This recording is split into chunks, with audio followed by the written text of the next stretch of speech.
Welcome to boost ISPCS। आज हम लोग UPPSC 2023 का GS पेपर 2 एनालाइज करेंगे। ये पेपर 3 आवर्स का होता है, 200 मार्क्स का होता है।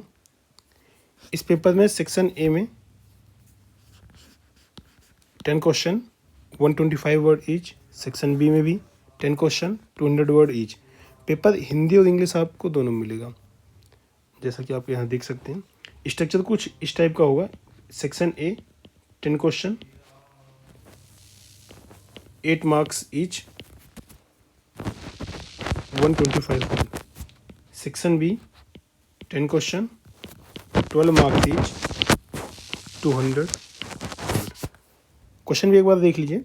सेक्शन में जनरली ऐसे क्वेश्चन होंगे जो एक ही पॉइंट पूछ रहे होंगे, एक ही पार्ट होगा क्वेश्चन का।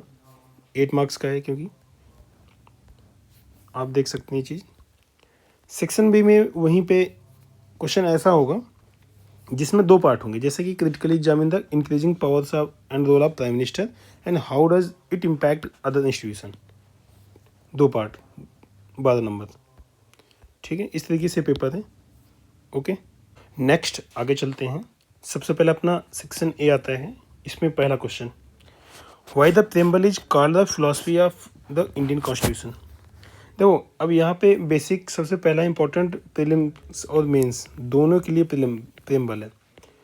प्रेम्बल से क्वेश्चन आपके UPSC में भी आते हैं, UPPCS में भी आते हैं, और ये प्रीलिम्स और मेंस दोनों में आते हैं और हर साल आते हैं। तो आप इसको वर्ड बाय वर्ड रट लीजिए, आपको मेंस में भी काम आएगा और प्रीलिम्स में भी काम आएगा।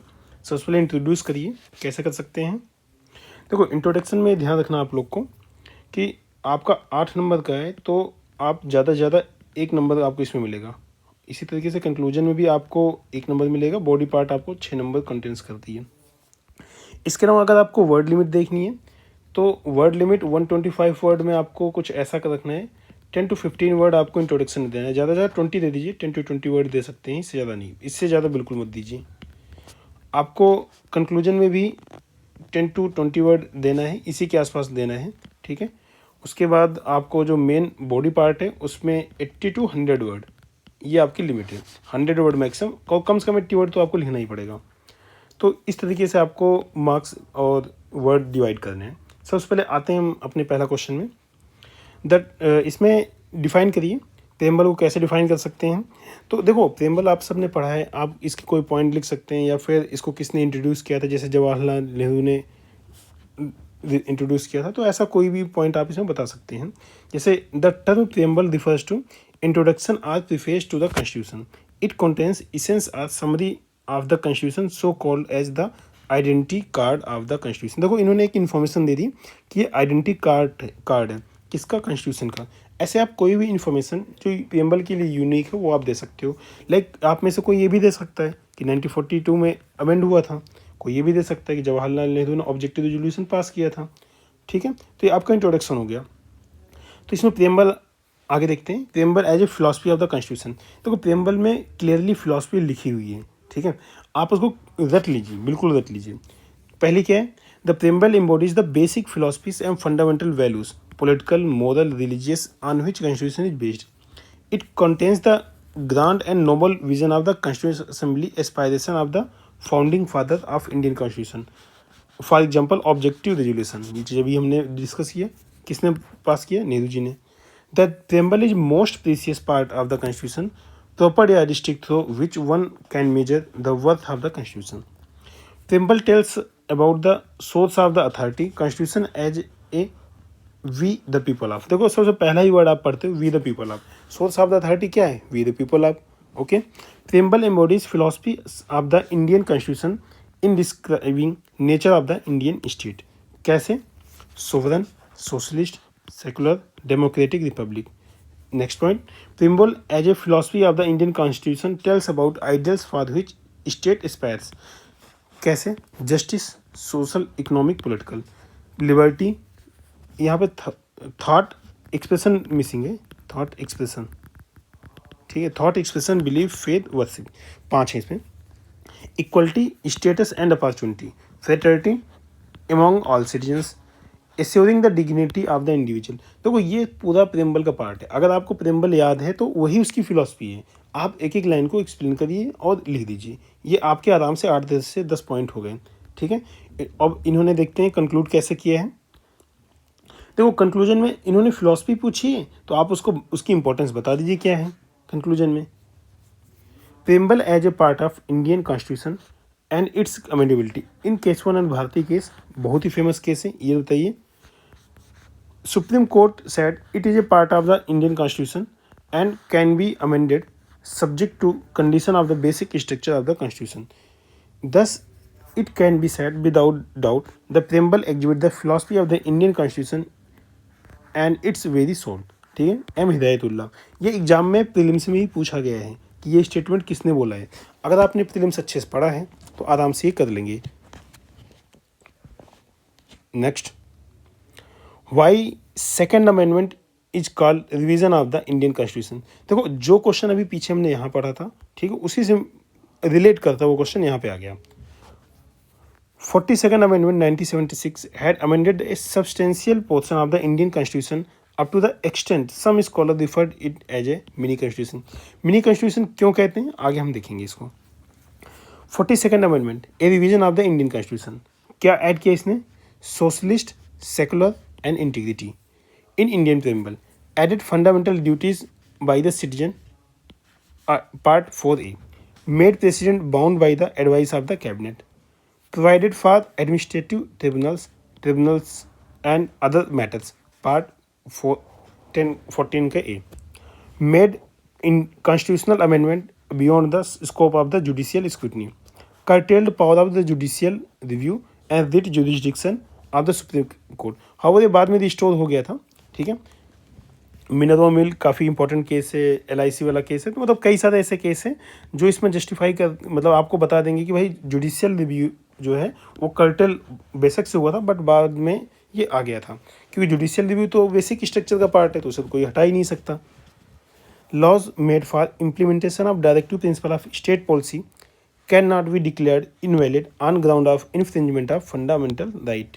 बिल्कुल सही बात है। एडेड 3 न्यू डायरेक्टिव्स, क्या? Equal justice and free legal aid, ये बहुत ही इंपॉर्टेंट है। इसके बेस पे आपका नालसा आया था, ठीक है, इस पर क्वेश्चन आया है, UPSC में भी आया, UPPCS में भी आया है।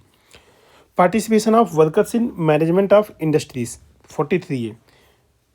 ओके, जो आज इंडस्ट्रीज में आपने देखा होगा ना कि मैनेजमेंट में आपको वर्कर का कोई पर्सन चाहिए, कोऑपरेटिव बना देते हैं, ठीक है, और आपने देखा होगा कि जो लोकल लेवल है वहाँ से एक यूनियन लीडर आता है और वो मेन ऑर्गेनाइजेशन के जो मैनेजमेंट है उसमें एक पार्टिसिपेट करता है, डिसीजन लेता है, वो यहीं से है, आपके डायरेक्टिव प्रिंसिपल में दिया गया, इसीलिए उस पॉलिसी को स्टेट इम्प्लीमेंट करती हैं।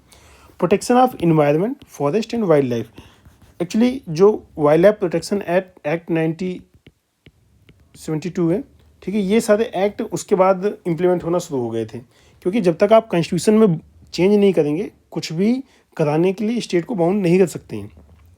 Shifted subject from the state list to concurrent list via education forest, provided for creation of all India judicial services, raised tenure of Lok Sabha Rajya Sabha and did away with requirement of quorum in legislature. Okay, impact क्या था? देखो अभी आपने question में देखा कि भाई revision क्या हुआ, मतलब क्यों कहते हैं, तो आपने चेंजेस बताए, लेकिन जब तक इसका इम्पैक्ट नहीं बताओगे तो ये मिनी कॉन्स्टिट्यूशन कैसे होगा? भाई आपने बता दिया कि हाँ ये बनता है, लेकिन आप जब तक उसे फाइनल अंजाम तक नहीं पहुंचाओगे तो बताओ ना एग्जामिनर को भाई क्यों ऐसा है, क्यों कहते हैं। तो इम्पैक्ट यहाँ पर आप हेडिंग डाल दीजिए, why it is a mini constitution, ठीक है, तो इम्पैक्ट आप दिखाइए यहाँ पे। Highlighted the vulnerability of Indian constitution to change, checks and balance doctrine neglected, the judicially involved doctrine of basic structure to keep the basic feature of the Indian constitution intact even when any part of can be changed. Thus, due to overarching nature of the amendments under 42nd Act, it is aptly referred as the revision of the constitution, क्योंकि इसमें काफ़ी major change हो गए थे। Okay, next, mention 3 demerits of the judicial activism. देखो आप तो कई सारी डिमेरिट मेंशन कर सकते हो, नो डाउट। अगर किसी को इससे ज़्यादा आती है तो वो भी लिख सकते हो, बट बेसिक मिनिमम 3 तो लिखना ही है। तो स्टार्ट करते हैं डिफाइन करते हुए। Judicial activism refers to proactive role of the judiciary in protecting the rights of the citizen. बिल्कुल सही बात है। Why it is required, required क्यों है भाई? अगर कोई पॉइंट मेंशन आपको करना है कि जुडिशियल एक्टिविज्म कर रहा है, तो मतलब आप यहाँ से स्टार्ट कर सकते हो कि भाई रिक्वायरमेंट क्यों है।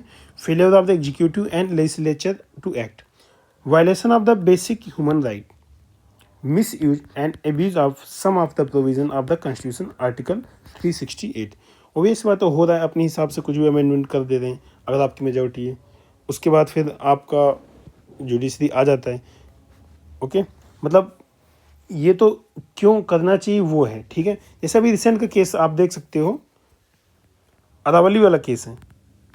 अरावली केस में जुडिशियल एक्टिविज्म आप देख सकते हो।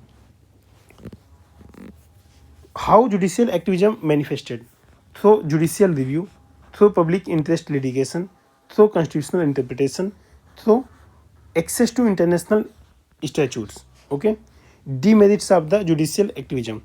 जैसे कि जुडिशियल एक्टिविज्म की डीमेरिट क्या है? जुडिशियल एक्टिविज्म है, जुडिशियल अगर थोड़ा सा और आगे बढ़ गए तो ओवर रिएक्शन, जिसको ओवर रिच बोल देते हैं। उसके बाद जुडिशियल सुपरमेसी, ठीक है। अभी तो सबसे बेस्ट एग्जांपल है अरावली का केस। अरावली केस में आप देखिए कि 100 मीटर से जो भी ऊपर की पहाड़ियाँ हैं उनको अरावली में काउंट नहीं करेंगे, जुडिशरी ने बोला, और इसको 1 महीने के अंदर अंदर वापस भी ले लिया। तो यहाँ पे एक्टिविज्म करने की ज़रूरत नहीं थी। जो लेजिस्लेचर है उसका उनका पार्ट है कानून बनाना, उनको बनाने देते। आप उसमें बताते कि आप ये बना सकते हो नहीं बना सकते हो। जुडिशरी के काम नहीं कि आप कानून ही बना दो, ठीक है। अगर कहीं नहीं हो रहा है तो आप बनाइए, बट जनरली अगर आपके पास लेजिस्लेचर है तो आप उनके कार्य क्षेत्र में घुसने की कोशिश ना करिए। उसके बाद देखिए क्यों डिमेरिट्स क्या हैं। Too much of the judicial activism transform into judicial over reaction, curtailing power of the legislature and executive. Example के लिए कोविड-19 judiciary deciding O2 quota. Okay, ठीक है, उस टाइम इमरजेंसी थी, आपने डिसाइड किया। Too much judicial over action lead to judicial supremacy which is against the doctrine of the separation of the power. ये बहुत ही इंपॉर्टेंट है, doctrine of the separation of the power. Doctrine यहाँ देख लीजिए, doctrine of the separation of the power and converts into tyranny of unelected. Example के लिए banned sale of the liquor within 5 kilometre of any national state highway. भाई rule आप क्यों बना दो? आप बताइए, स्टेट को बताइए कि ऐसी पॉलिसी बनाइए, तो स्टेट पॉलिसी बनाएगी ना कि 5 किलोमीटर में रखना है नहीं रखना है। अगला, sometime judiciary not expect on certain matters may pass judgment which are impractical to implement and may even be detrimental to large public interest। Example के लिए cancellation of 2G license। So judicial activism has its role in protecting the rights of citizens in national interest, but it must come with judicial restraint so that in true spirit of the constitution governance of the country भी happens। देखो, judicial restrain जरूरी है। आप activism कर रहे हो तो आपको अपनी लिमिट पता होनी चाहिए कि आपकी लिमिट कहाँ तक है। अब इसमें देखो, आपने लिक्कर के एग्जांपल काफ़ी फेमस है जो 5 किलोमीटर के अंदर बैन किया गया था। ऐसे आप इंपॉर्टेंट एग्जांपल लिख सकते हो। रिसेंट में तो अरावली का है, अरावली का एग्जांपल लिख सकते हो। और ये क्वेश्चन आपका जुडिशियल एक्टिविज्म पे 2025 वाले पेपर में भी आ सकता है, जो कि अभी होगा। How the power of the governor to pardon is different from the power of the president under Article 72 of the Indian Constitution। Mains की ये बहुत इंपॉर्टेंट थीम है, गवर्नर और उधर प्रेसिडेंट। ओके, यूपीएससी की ये थीम है और यूपीपीसीएस की थीम है। मतलब ये लोग यहाँ से क्वेश्चन पूछते ही हैं, प्रेसिडेंट और गवर्नर। इसको आप रट के जाइए, दोनों का कंपेरिजन रट के जाइए, दोनों में डिफरेंस क्या है वो रट के जाइए, ठीक है। देखो, अगर ऐसा कोई क्वेश्चन पूछा जाए इसमें प्राइम मिनिस्टर, प्रेसिडेंट, ऐसा कुछ पूछा जाए तो आप स्टार्टिंग हमेशा आर्टिकल से कर सकते हो। अगर आपको कुछ नहीं समझ में आता तो आर्टिकल्स करिए। अगर आपको फिर भी कुछ नहीं समझ में आ रहा तो रिसेंट में अगर उसने कुछ ऐसा इवेंट किया हो, जैसे तमिलनाडु के गवर्नर ने रिसेंट में माफ़ी दी थी कुछ दिन पहले, ओके, राजीव गांधी के जो असैसिनेट जिन्होंने किया था, ठीक है, प्रेसिडेंट ने उस फाइल को आगे बढ़ा दिया था, तो मतलब वो लोग न्यूज़ में थे। तो ऐसे केसेस में आप हमेशा के लिए याद रखिएगा, आप या क्वेश्चन स्टार्ट वहाँ से कर सकते हैं।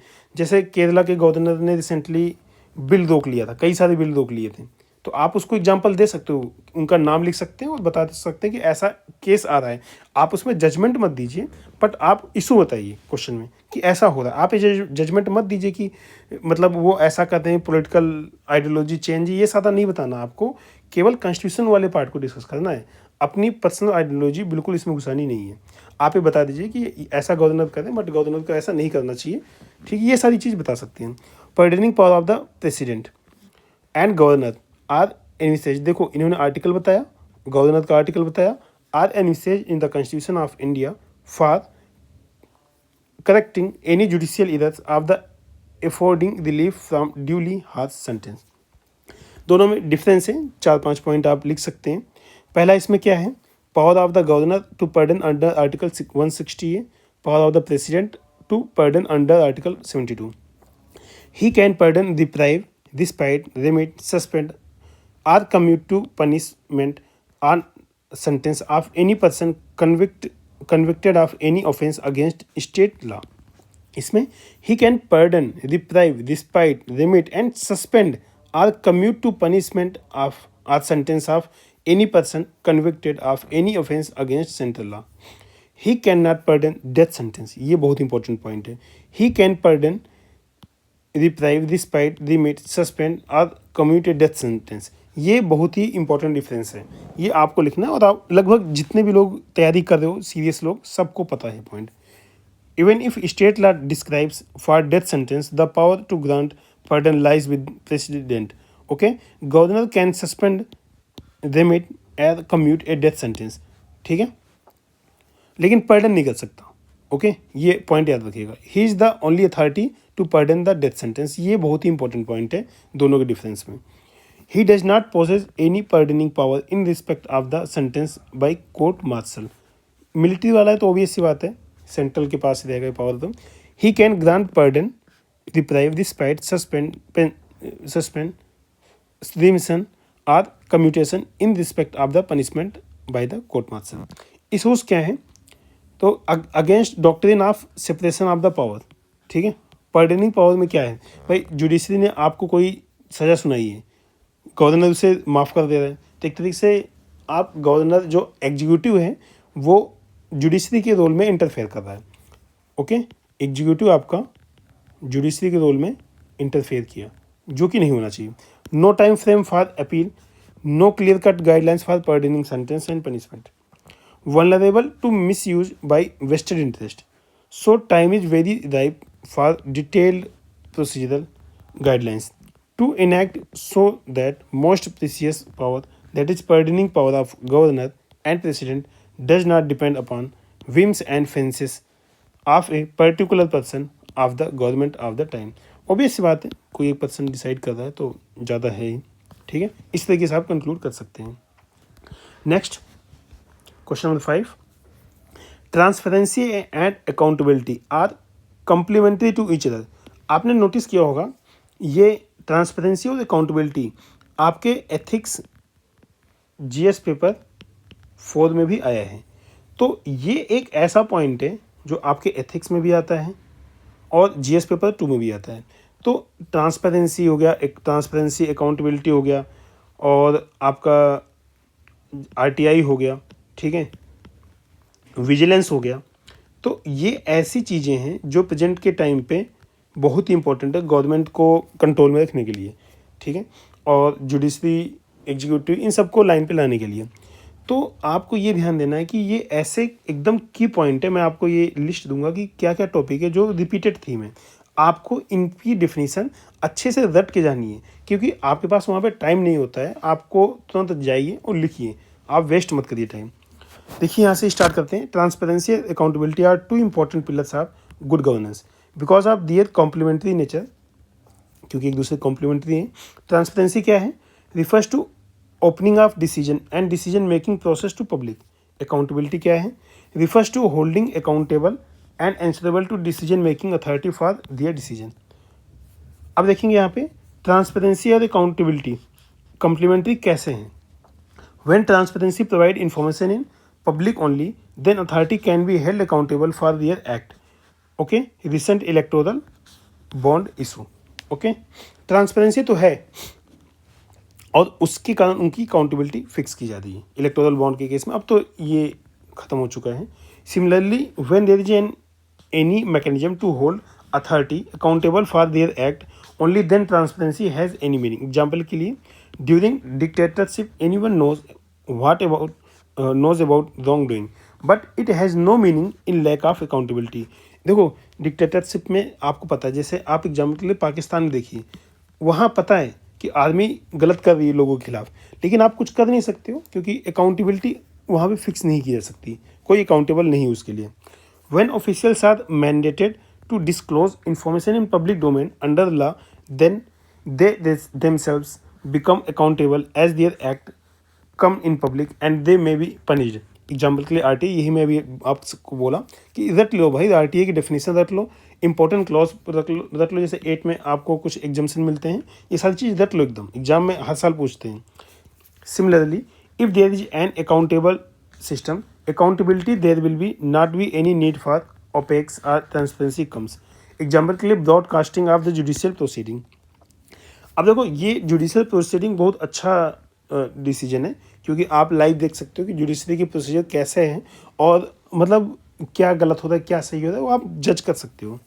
Transparency provide information necessary for accountability while accountability provides incentive and mechanism for transparency. कितनी बढ़िया बात बोली गई, ठीक है।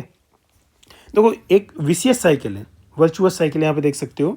वर्चुअस साइकिल कैसे है अगर सिस्टम में ट्रांसपेरेंसी है तो आपको इन्फॉर्मेशन मिली, उसके बेस पे आपने अकाउंटेबिलिटी फिक्स की। अगर आपने अकाउंटेबिलिटी फिक्स की तो वो मैकेनिज्म और इंसेंटिवाइज करेगा ट्रांसपेरेंसी के लिए। तो ये सभी चीज़ें एक दूसरे से लिंक्ड हैं। तो देखो कितनी बढ़िया बात है यहाँ पे।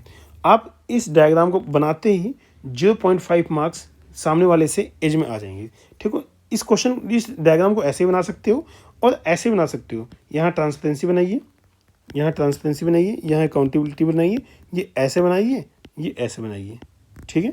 ऐसे सबसे सिंपल डायग्राम। कंक्लूड करते हैं। Thus on the for ethical governance, आ गया ना ethical governance, according to second ARC transparency and accountability both are paramount importance. ये जितना गवर्नमेंट के लिए इम्पोर्टेंट है उससे ज़्यादा कहीं इम्पोर्टेंट आपके एग्जाम के लिए, इसे रट लो दोस्त, ओके।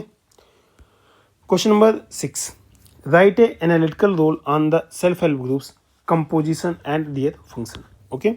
अब देखिए SHG या वीमेन से रिलेटेड और जो भी है आता है, हर साल आता है। SHGs are self governed peer controlled voluntarily association with similar socio-economic background who aspires to improve their living standards and address common problem through mutual help and self help, okay. तो SHG आपकी theme है, mains की theme है SHG, रट के जाओ, आता है हर साल क्वेश्चन, ठीक है। तो ये क्या करता है, सबसे पहला क्या करता है आपको यहाँ पे देखिए SHG मतलब बेसिक इन्होंने समझाया है कि मैकेनिज्म कैसे है। देखो बेसिक आपको समझा देता हूँ SHG का मैकेनिज्म क्या है। कुछ लोग होंगे, ठीक है, उनका आपस में मान लो 50 लोग हैं या 20 लोग हैं, 20 लोग का ग्रुप है, ठीक है। वो बैंक के पास गया, अगर कोई एक इंडिविजुअल पर्सन जाएगा और बैंक से कहेगा भैया हमें लोन दे दो, तो बैंक कहेगा कि आपके पास क्या गारंटी है कि आप हमें पैसा वापस करो या नहीं करो, ठीक है। तो मतलब एक पर्सन गया बैंक के पास तो बैंक ने उसे मना कर दिया, तो अब क्या हुआ कि उसको लेकिन पैसा चाहिए, तो उन्होंने 20 का ग्रुप बनाया, ठीक है। अब 20 लोग गए, 20 लोगों ने बोला कि हाँ भाई इसको लोन दे दो, अगर ये वापस नहीं कर पाएगा तो हम लोग वापस करेंगे, 19 लोग जो हैं वो वापस करेंगे, ठीक है। तो बैंक को भी ट्रस्ट हुआ, चलो ठीक है, अगर 20 लोग बोल रहे हैं तो ये लोग वापस करेंगे, ठीक है। तो वो बैंक के पास गया 20 लोग और इन्होंने एक ग्रुप बनाया और बोला कि हमें ये लोन चाहिए और ये पर्टिकुलर काम करना है। कोई भी काम हो सकता है छोटा मोटा, चाहे आप सिलाई सेंटर खोल लो या फिर छोटा मोटा कोई व्यापार खोल लो, तो मतलब आप कर सकते हो। साथ में गए, बैंक ने इन्हें लोन दिया, ठीक है। इन्होंने क्या बोला उसके बाद, कोई भी माइक्रो जो इन्होंने बोला है कि कुछ इंटरप्राइजेस टाइप का बना लिया, तो वो अपना काम किया। तो ये बेसिक्स SHG का कंपोजिशन है, इन्होंने डायग्राम के थ्रू समझाने की कोशिश की है। आप यहाँ पे देख सकते हो, आप ऐसे बता सकते हो या फिर ये बनाने की ज़रूरत नहीं है। वैसे यहाँ पे अगर बना दोगे तो नो डाउट 0.5 मार्क आपको। देखो कोई भी एग्ज़ाम में जैसे ही आप डायग्राम बनाते हो, एक तो आपको 20 से 30 वर्ड कम लिखना पड़ता है, 20 वर्ड के आसपास कम लिखना पड़ता है। ऐसे पेज होगा तो आप ऐसे डायग्राम बना दो। और प्लस एग्जामिनर का अट्रैक्शन पॉइंट होता है कि एग्जामिनर देखा कि उसने देखा 100 कॉपी चेक की, 100 में 99 में कहीं डायग्राम नहीं है, एक कॉपी है जहाँ पे डायग्राम है, ठीक है, तो वहीं पे उसे 1 नंबर या 0.5 नंबर प्लस वो दे देता है बेशक से। और आपका कंटेंट थोड़ा सा लो भी रहेगा तब भी वो आपको एक्स्ट्रा नंबर देगा क्योंकि आपने एफर्ट एक्स्ट्रा लगाया है। Okay, component, people with similar socio-economic background, bank and financial institution to provide credit, mentor NGO, help in establishing relation with bank and opening up micro enterprises। Generally NGO help करते हैं क्योंकि society में सबके पास तो time नहीं है, but NGO के पास time है, वो इसीलिए बने हैं, तो वो हेल्प करते हैं आपको SHG बनाने में। Micro enterprises established by collective responsibility of SHG members, profit earned to pay bank loans and capital generation। Functions of the SHGs, function क्या है इसके? Effective mechanism to deliver financial services, example के लिए ग्रामीण bank movement Bangladesh. देखो ये बांग्लादेश में काफ़ी बढ़िया चला था, यूनुस खान इसीलिए फेमस हुए थे उस टाइम, अब तो काफ़ी निगेटिवली फेमस हैं। उस टाइम जब यूनुस खान फेमस हुए थे तो इसीलिए फेमस हुए थे क्योंकि उन्होंने लोकल्स ग्रामीण बैंक काफ़ी बढ़िया से मैनेज किया। फाइनेंशियल इंक्लूजन जो किया ना, इसको हम एक टर्म बोलेंगे फाइनेंशियल इंक्लूजन, फाइनेंशियल इंक्लूजन। तो ये बढ़िया, बहुत बढ़िया किया है यूनुस खान ने। उसके बाद आगे चलते हैं, economic and social empowerment of poor, example के लिए 2.5 year of SHGs membership lead to increase in income by 20%, NITI Aayog ने बोला। Women empowerment and entrepreneurship boost, कैसे? All women members SHGs 88% of total, मतलब मोस्टली वीमेन इसलिए बोल रहे हैं। Facilitate good governance and democratic deepening at grass root, example के disaster management, Kudumbashree in Kerala floods. देखो कुटुम्बाश्री जो इन केरला फ्लड के केस में क्या है, ये एग्जाम्पल आप एथिक्स में यूज करते हैं, आप यहाँ भी यूज कर सकते हो। देखो एक्चुअली वीमेन हमेशा वल्नरेबल क्यों है?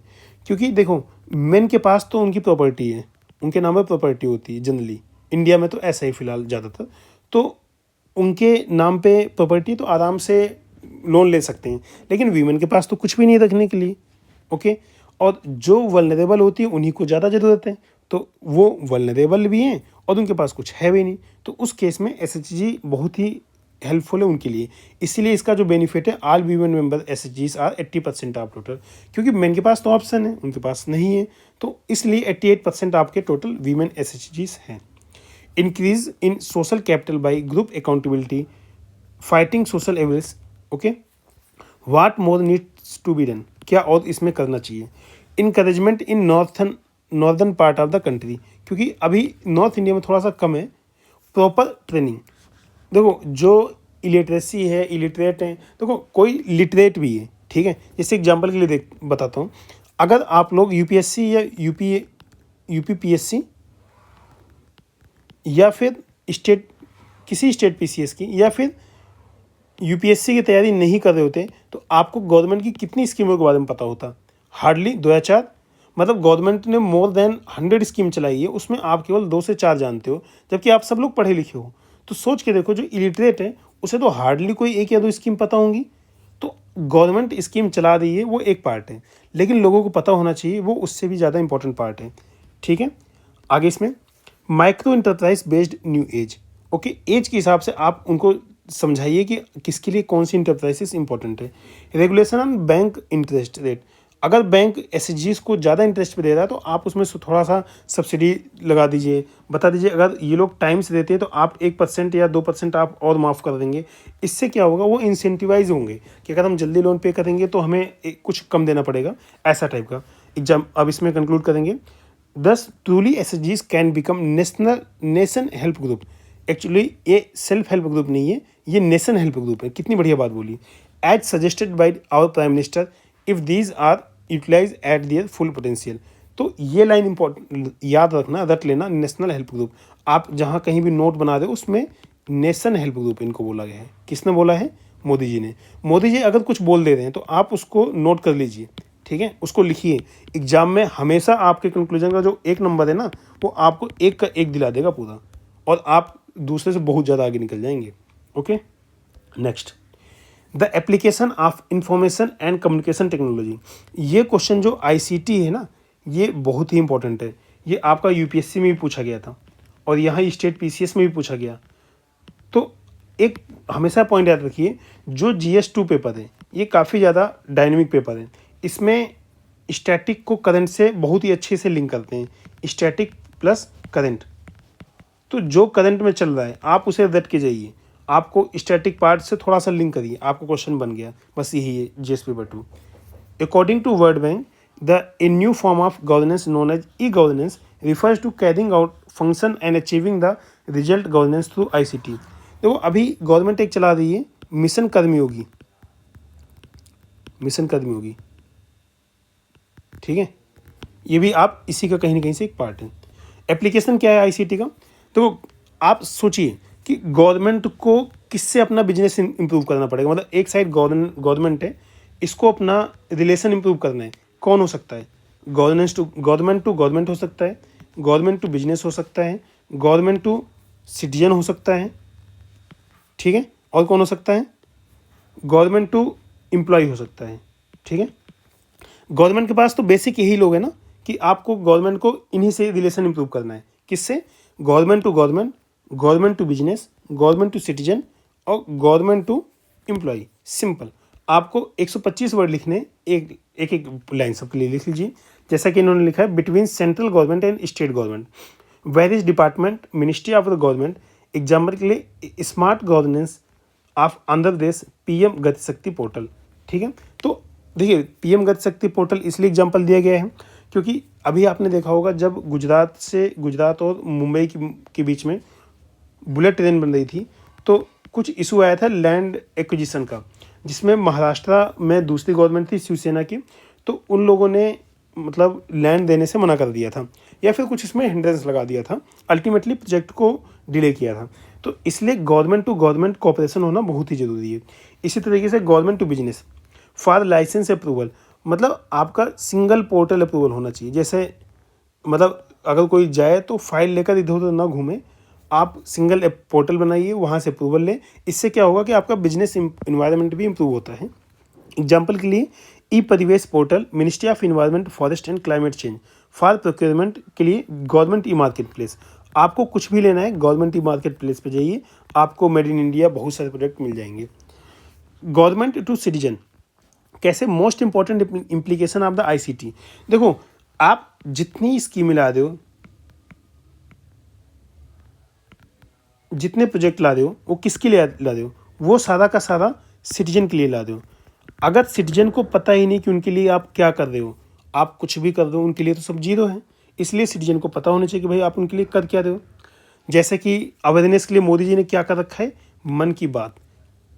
मन की बात में वो सारी चीज़ बताते हैं कि क्या है, कैसे है, वो क्या कर रहे हैं। एक्चुअली सिटीजन को कनेक्ट करने का सबसे अच्छा तरीका उन्होंने ढूंढ रखा है, मन की बात। तो आप इसे अपने क्वेश्चन में लिखिए और क्वेश्चन इंप्रूव बड़े आराम से करिए। फॉर डायरेक्ट बेनिफिट ट्रांसफर, जैसे कि JAM trinity, Jandhan, Aadhaar, mobile trinity. For availing government scheme, Lokvani project in Uttar Pradesh. आप यूपी का एग्जाम दे रहे तो भाई कुछ यूपी की भी स्कीमें लिख दो। For grievance redressal, chief minister helpline and portal in Uttar Pradesh. आप इसका भी एग्जाम्पल दे सकते हैं। अब गवर्नमेंट टू एम्प्लॉय जो गवर्नमेंट में काम कर रहे भाई उनके लिए भी तो कुछ करोगे। मानव संपदा आप लोग को पता है कि पोर्टल है जिसमें सारे गवर्नमेंट एम्प्लॉय अपनी डिटेल्स देख सकते हैं, सब कुछ उसमें सेंट्रलाइज तरीके से लिखा होता है, ठीक है। जो आप लोग गवर्नमेंट में जो भी काम करते हो आपने मानव संपदा यूज किया होगा। अब इसमें चैलेंजेस क्या हैं? Lack of monitoring and evaluation, ये नहीं होता। लैक ऑफ डिजिटल इंफ्रास्ट्रक्चर, देखो अभी इंडिया में कोई भी ऐसा क्वेश्चन आता है, लैक ऑफ डिजिटल इंफ्रास्ट्रक्चर लिख सकते हो, लैक ऑफ डिजिटल इलिटरेसी, ठीक है। एक्चुअली इंडिया में लोगों को कंप्यूटर चलाना आता है। केवल वही डिजिटल लिटरेसी नहीं है भाई, कंप्यूटर से बहुत आगे बढ़ चुकी है। आज आपको AI वगैरह का यूज करना है, आर्टिफिशियल इंटेलिजेंस को कैसे आप वर्क में यूज कर सकते हो। अगर नहीं कर रहे हो तो ऑब्वियस सी बात है आप किसी और से पीछे जा रहे हो। Weak interoperability of government application, ये सबसे बुरी चीज़ है। इंटर ऑपरेटिबिलिटी का मतलब ये होता है कि कोई एक पोर्टल है, ठीक है, मान लीजिए फार्मर का कोई पोर्टल है PM किसान का, उसका दूसरे में मतलब एक PM पोर्टल है पीएम किसान का जो फार्मर के लिए है, ठीक है, और दूसरा पोर्टल है ओल्ड पेंशन का। अल्टीमेटली इसमें भी फार्मर हो सकता है, इसमें भी फार्मर हो सकता है, ठीक है, दोनों में कॉमन फार्मर हो सकता है, इसमें बिना अदर भी हो, लेकिन इसमें फार्मर हो सकता है। तो कैसे एक दूसरे को ये रिलेट करेंगे, वो चीज़ हम यहाँ पे नहीं कर पा रहे हैं, ठीक है, एक दूसरे की टेक्नोलॉजी यूज नहीं कर पा रहे हैं। Over reliance on technology dehumanisation, देखो ये कहीं ना कहीं से ड्रॉबैक है, बट ठीक है, प्रेजेंट टाइम में आपको करना पड़ेगा अगर आपको आगे बढ़ना है तो। ओके, इसका वे हेड क्या है, मतलब way forward, last mile connectivity provide करिए, डिजिटल लिटरेसी प्रोवाइड करिए, बिजनेस प्रोसेस री इंजीनियरिंग करिए, रोबस्ट साइबर सिक्योरिटी एक बहुत ही बड़ा थ्रेट है आज के टाइम पे।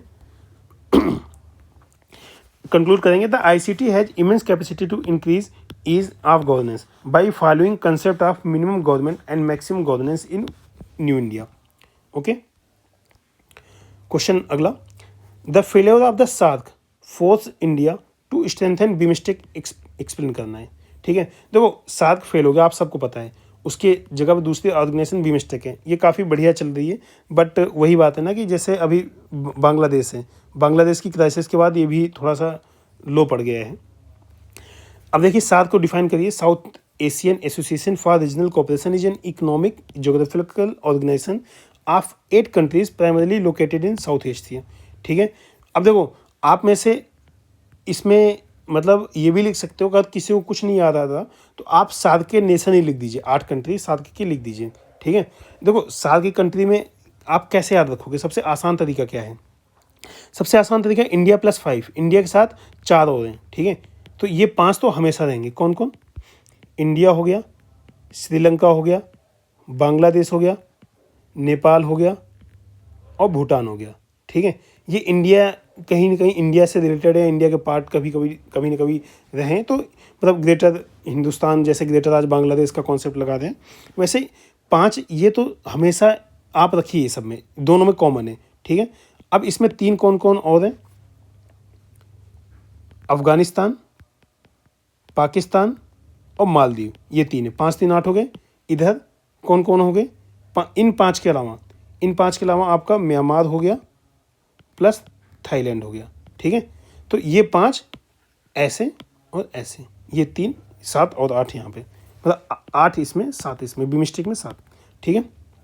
बे of Bengal initiative for multi sectoral technical and economic cooperation is an international organization of 7 South Asian and South East Asian nation lying in littoral and adjacent area of the bay of Bengal. तो ये बे of Bengal में कहीं ना कहीं से relate करते हैं, इसलिए ऐसा है। फेलियर ऑफ द सार्क क्या है, Indo Pak discord, inadequate regional integration, lack of connectivity, no major summit outcomes, asymmetrical structure. देखो कई सारे इशू हैं, बट मेन इशू तो यही है, इंडिया पाकिस्तान का इशू है, इंडिया पाकिस्तान। देखो एक टाइम ऐसा था कि चाइना भी सार्क से जुड़ना चाहता था, क्योंकि उसने देखा कि जितनी भी रीजनल कंट्रीज़ हैं वो सारी इसमें हैं, अगर उसमें अपने बिजनेस को इम्प्रूव करना है, सामान बेचने हैं, तो सार्क में घुस जाओ। काफ़ी रिक्वेस्ट करता था कि भाई सार्क में घुसा लो, लेकिन कुछ टाइम बाद उसने दूसरा ऑप्शन अपनाया, पाकिस्तान को के थ्रू इसको डिस्टेबलाइज करने की कोशिश की। अल्टीमेटली पाकिस्तान तो खुद ही कर रहा है, कोई और क्या ही करेगा। BIMSTEC as a alternate to SAARC, क्यों ऐसा है, the more effective and sub regional approach, seamless platform to engage with all neighbours except Afghanistan and Maldives, okay, और Pakistan, better connectivity prospect. Example के लिए Kaladan multi modal project, India Myanmar trilateral highway, ये काफ़ी important project है Kaladan multi modal project. In intra regional trade more than SAARC trade percentage to their total mode. देखो SAARC में extra country कौन सी है, पाकिस्तान है, अफगानिस्तान है। अफगानिस्तान के साथ के यहाँ कंडीशन कैसी है आपको पता ही है, पाकिस्तान में तो वैसे भी हमारा 36 का आंकड़ा देता है, तो अल्टीमेटली ट्रेड तो ख़राब होना ही है। तो इसलिए बिमस्टेक फार बेटर है, क्योंकि यहाँ पे म्यांमार है और थाईलैंड, इनके साथ रिलेशन अच्छे हैं। Boost to Act East policy, ये एक्ट ईस्ट पॉलिसी का एक पार्ट है। Expensive scope of cooperation in areas such as trade, technology, culture, tourism. Strategic relevance क्या है, to counter China's influence in both South Asia and South East Asia region, क्योंकि इसमें China नहीं है, और आप अल्टीमेटली क्या है, जो बे ऑफ बंगाल का एरिया है, ये ऐसा डायग्राम बना सकते हो, ये आपका बिमस्टेक का पार्ट है, ठीक है, ये बिमस्टेक का एरिया है, यहाँ कहीं म्यांमार है और यहाँ थाईलैंड है। ओके, बाकी सारी कंट्री यहीं पे है।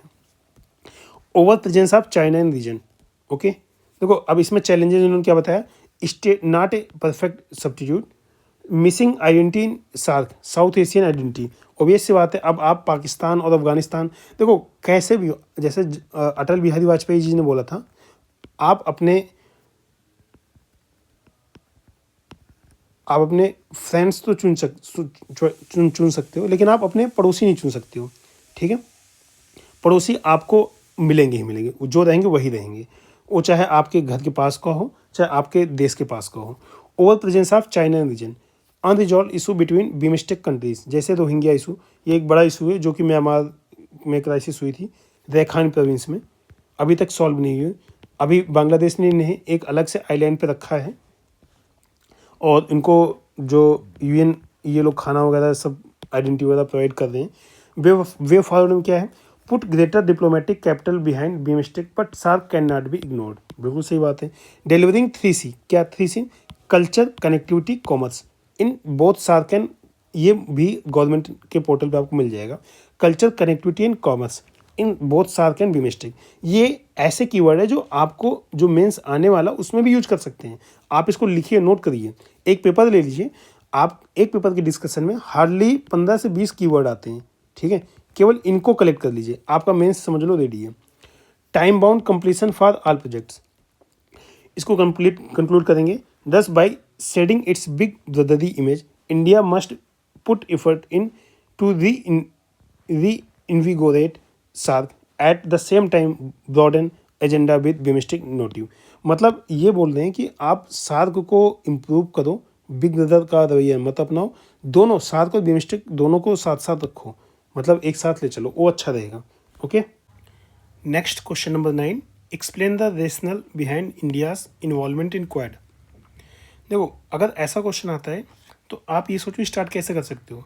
अगर रिसेंट कोई क्वाड की समिट हुई है किसी कंट्री में, तो आप उस कंट्री का मेंशन कर सकते हो, पहला कंट्री का मेंशन। ठीक है,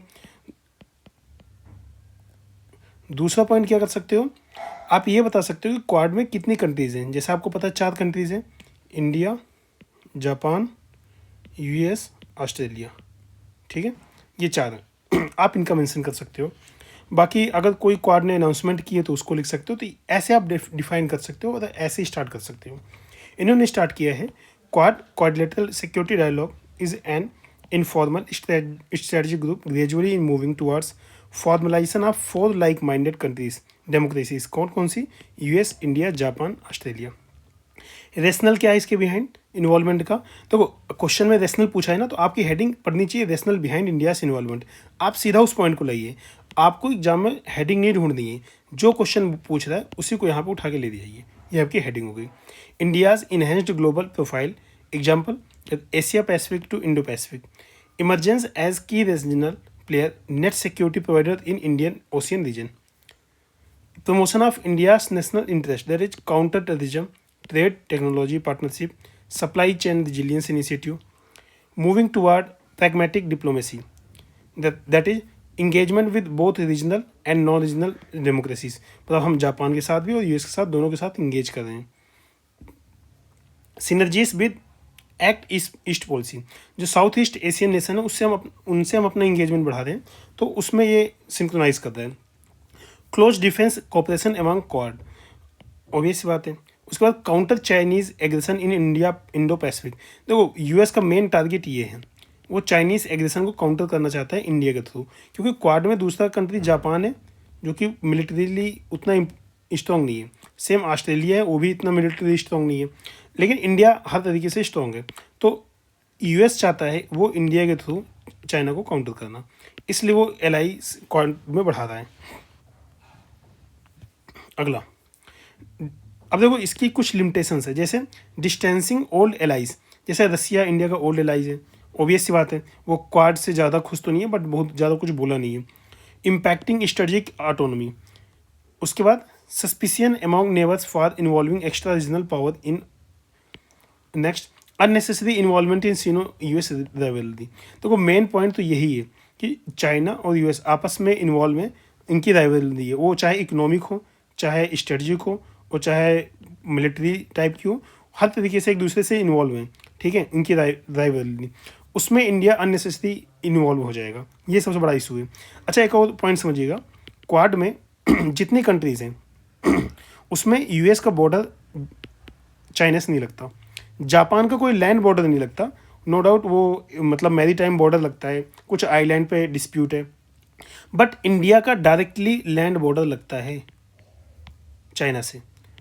तो अगर देखा जाए कभी कुछ इशू हुआ तो डायरेक्टली चाइना इंडिया कॉन्फ्लिक्ट हो सकता है, और होता रहता है, वो तो आपको पता ही है, वो चाहे गलवान हो चाहे और भी कोई कॉन्फ्लिक्ट हो, वो होता रहता है। उसके बाद वे फॉर इसमें हम क्या कर सकते हैं, क्वाड अगर हम एज ए क्वाड के पर्सपेक्टिव में सोचें तो उसके लिए इस्टेब्लिश क्लियर विजन, इसका विजन क्लियर होना चाहिए कि भाई ये मिलिट्री का है, इकोनॉमी का है, या फिर कोई और ट्रेड पॉलिसी है, या फिर रीजनल, या फिर आपका ओशियन किससे रिलेटेड है, मतलब क्या इसमें करना चाहते हो, इसका एजेंडा क्लियर होना चाहिए। इससे जो हमारा रसिया का कंसर्न है वो भी थोड़ा सा नॉर्मल रहेगा कि नहीं भाई क्वाड हमारे लिए नहीं बना है, वो इनका कुछ स्पेसिफिक पर्पज़ है। उसके बाद ब्रॉडन एजेंडा, इसका एजेंडा केवल एक मिलिट्री या इकोनॉमी तक लिमिटेड नहीं होना चाहिए, इसका एजेंडा ब्रॉड होना चाहिए कि आप रीजनल पावर या रीजनल ट्रेड को सिक्योरिटी प्रोवाइड करना चाहते हो, या फिर आपस में कॉपरेशन किस लेवल बढ़ाना चाहते हो, वो सारा क्लियर होना चाहिए। Build robust regional consultation mechanism with Asian countries, देखो एशियन कंट्रीज इस पूरे एशिया मतलब इस वाले रीजन में, इंडो पैसिफिक रीजन में ऑटोमेटिक आ जाती हैं। तो अगर आप इनके साथ अपना मतलब एग्रीमेंट या फिर आप इनको लूप में नहीं लोगे तो ये आइसोलेटेड फील करेंगे और इनको लगेगा इनके रीजन में चीज़ें हो रही हैं बट इनको नहीं पता है, तो वो चीज़ थोड़ा सा सही नहीं है। अगला इंडिया के लिए क्या है, स्ट्रेटेजिक बैलेंस, इंडिया को इंगेजमेंट और ऑटोनॉमी इसमें बैलेंस इस्टेब्लिश करना पड़ेगा। More focus on trade aspect, देखो हमें मिलिटरीली इसमें ज़्यादा इन्वॉल्व नहीं होना चाहिए, जैसा कि अभी मैंने ऊपर डिस्कस किया, वो चाहे ऑस्ट्रेलिया हो, चाहे यूएस हो, चाहे जापान, इन सब का लैंड बॉर्डर नहीं है। इंडिया एक ऐसा है जिसका डायरेक्टली लैंड बॉर्डर है चाइना के साथ, और काफ़ी बड़ा बॉर्डर है। Must continue to use actively bilateral multilateral group, ठीक है, ऐसे ग्रुप में इन्वॉल्व होते रहना चाहिए, पार्टिसिपेट करते रहना चाहिए। उसके बाद कंक्लूड कैसे कर सकते हैं, फ्यूचरिस्टिक अप्रोच, कोई फ्यूचरिस्टिक अप्रोच आप सोचिए उसके साथ कंक्लूड करिए। Thus, Quad is an important initiative for rule-based Indo-Pacific, which is certainly in overall region's interest, including India, if it overcome its limitations. Okay. Next, what is the significance of India's presidency in G20 discuss करना है। देखो अभी recently जो भी हो रहा है, जो भी चीज़ इंडिया होस्ट कर रहा है उससे रिलेटेड क्वेश्चन आएगा। उस टाइम पे G20 होस्ट कर रहा था, ठीक है। अभी रिसेंटली इंडिया ब्रिक्स को होस्ट करेगा, अभी रिसेंटली लोगो और ब्रिक्स 2026, आप इसके बारे में सारा कुछ पढ़ लीजिएगा। ये क्वेश्चन आपके यूपीएससी और सभी स्टेट पीसीएस इन सब में आएगा, और ऐसा नहीं ये प्रीलिम्स में भी आएगा और मेंस में भी आएगा। और मेंस में कहाँ कहाँ आ सकता है, मेंस एक तो जीएस पेपर 2 में आएगा, ठीक है, जीएस पेपर 2, और गलती से मोदी जी ने कोई एथिकल या ऐसी बातें कर दी तो जीएस पेपर 3 में भी आप मान के चलिए, और जीएस पेपर 2 में तो आ ही रहा है, और जीएस पेपर 4 में भी इसका यूज कर सकते हो अगर कुछ ऐसा इंपॉर्टेंट इनिशिएटिव निकलता है तो अल्टीमेटली जो ब्रिक्स समिट होगा 2026 का इंडिया में, ये हर तरीके से स्टूडेंट पर्सपेक्टिव से सभी एग्जाम के लिए बहुत इंपॉर्टेंट है। और जो मेंस लिख रहे हैं वो तो आप मान के चलिए कि एक क्वेश्चन आपको इस पर फिक्स आएगा एकदम, मतलब आपके पास 12 नंबर या 8 नंबर, ठीक है, यूपीएससी में 10 मार्क्स या 15 मार्क्स, ठीक है। अगर आप लोग इसको तैयार कर लेते तो आपने समझ लो 10 या 15 नंबर का एक क्वेश्चन एकदम बढ़िया से तैयार कर लिया। इसके अलावा इसका यूज आप ऐसे वगैरह में कर सकते हो, तो इसलिए इंपॉर्टेंट है। बट फिलहाल हम देखते हैं, इसको हम एनालाइज करेंगे इस क्वेश्चन को। India hosted 18th G20 summit in September 2023 with the theme of वसुधैव कुटुंबकम, इसलिए बहुत इंपॉर्टेंट है। That is one earth, one family, one future. Significance of India's presidency in G20 क्या है, witnessed A historic expansion of group with admission of African union, ये बहुत important point है। मतलब G20 था, अल्टीमेटली अब ये G21 हो गया है, मतलब 21 टोटल है, ठीक है, as a permanent member.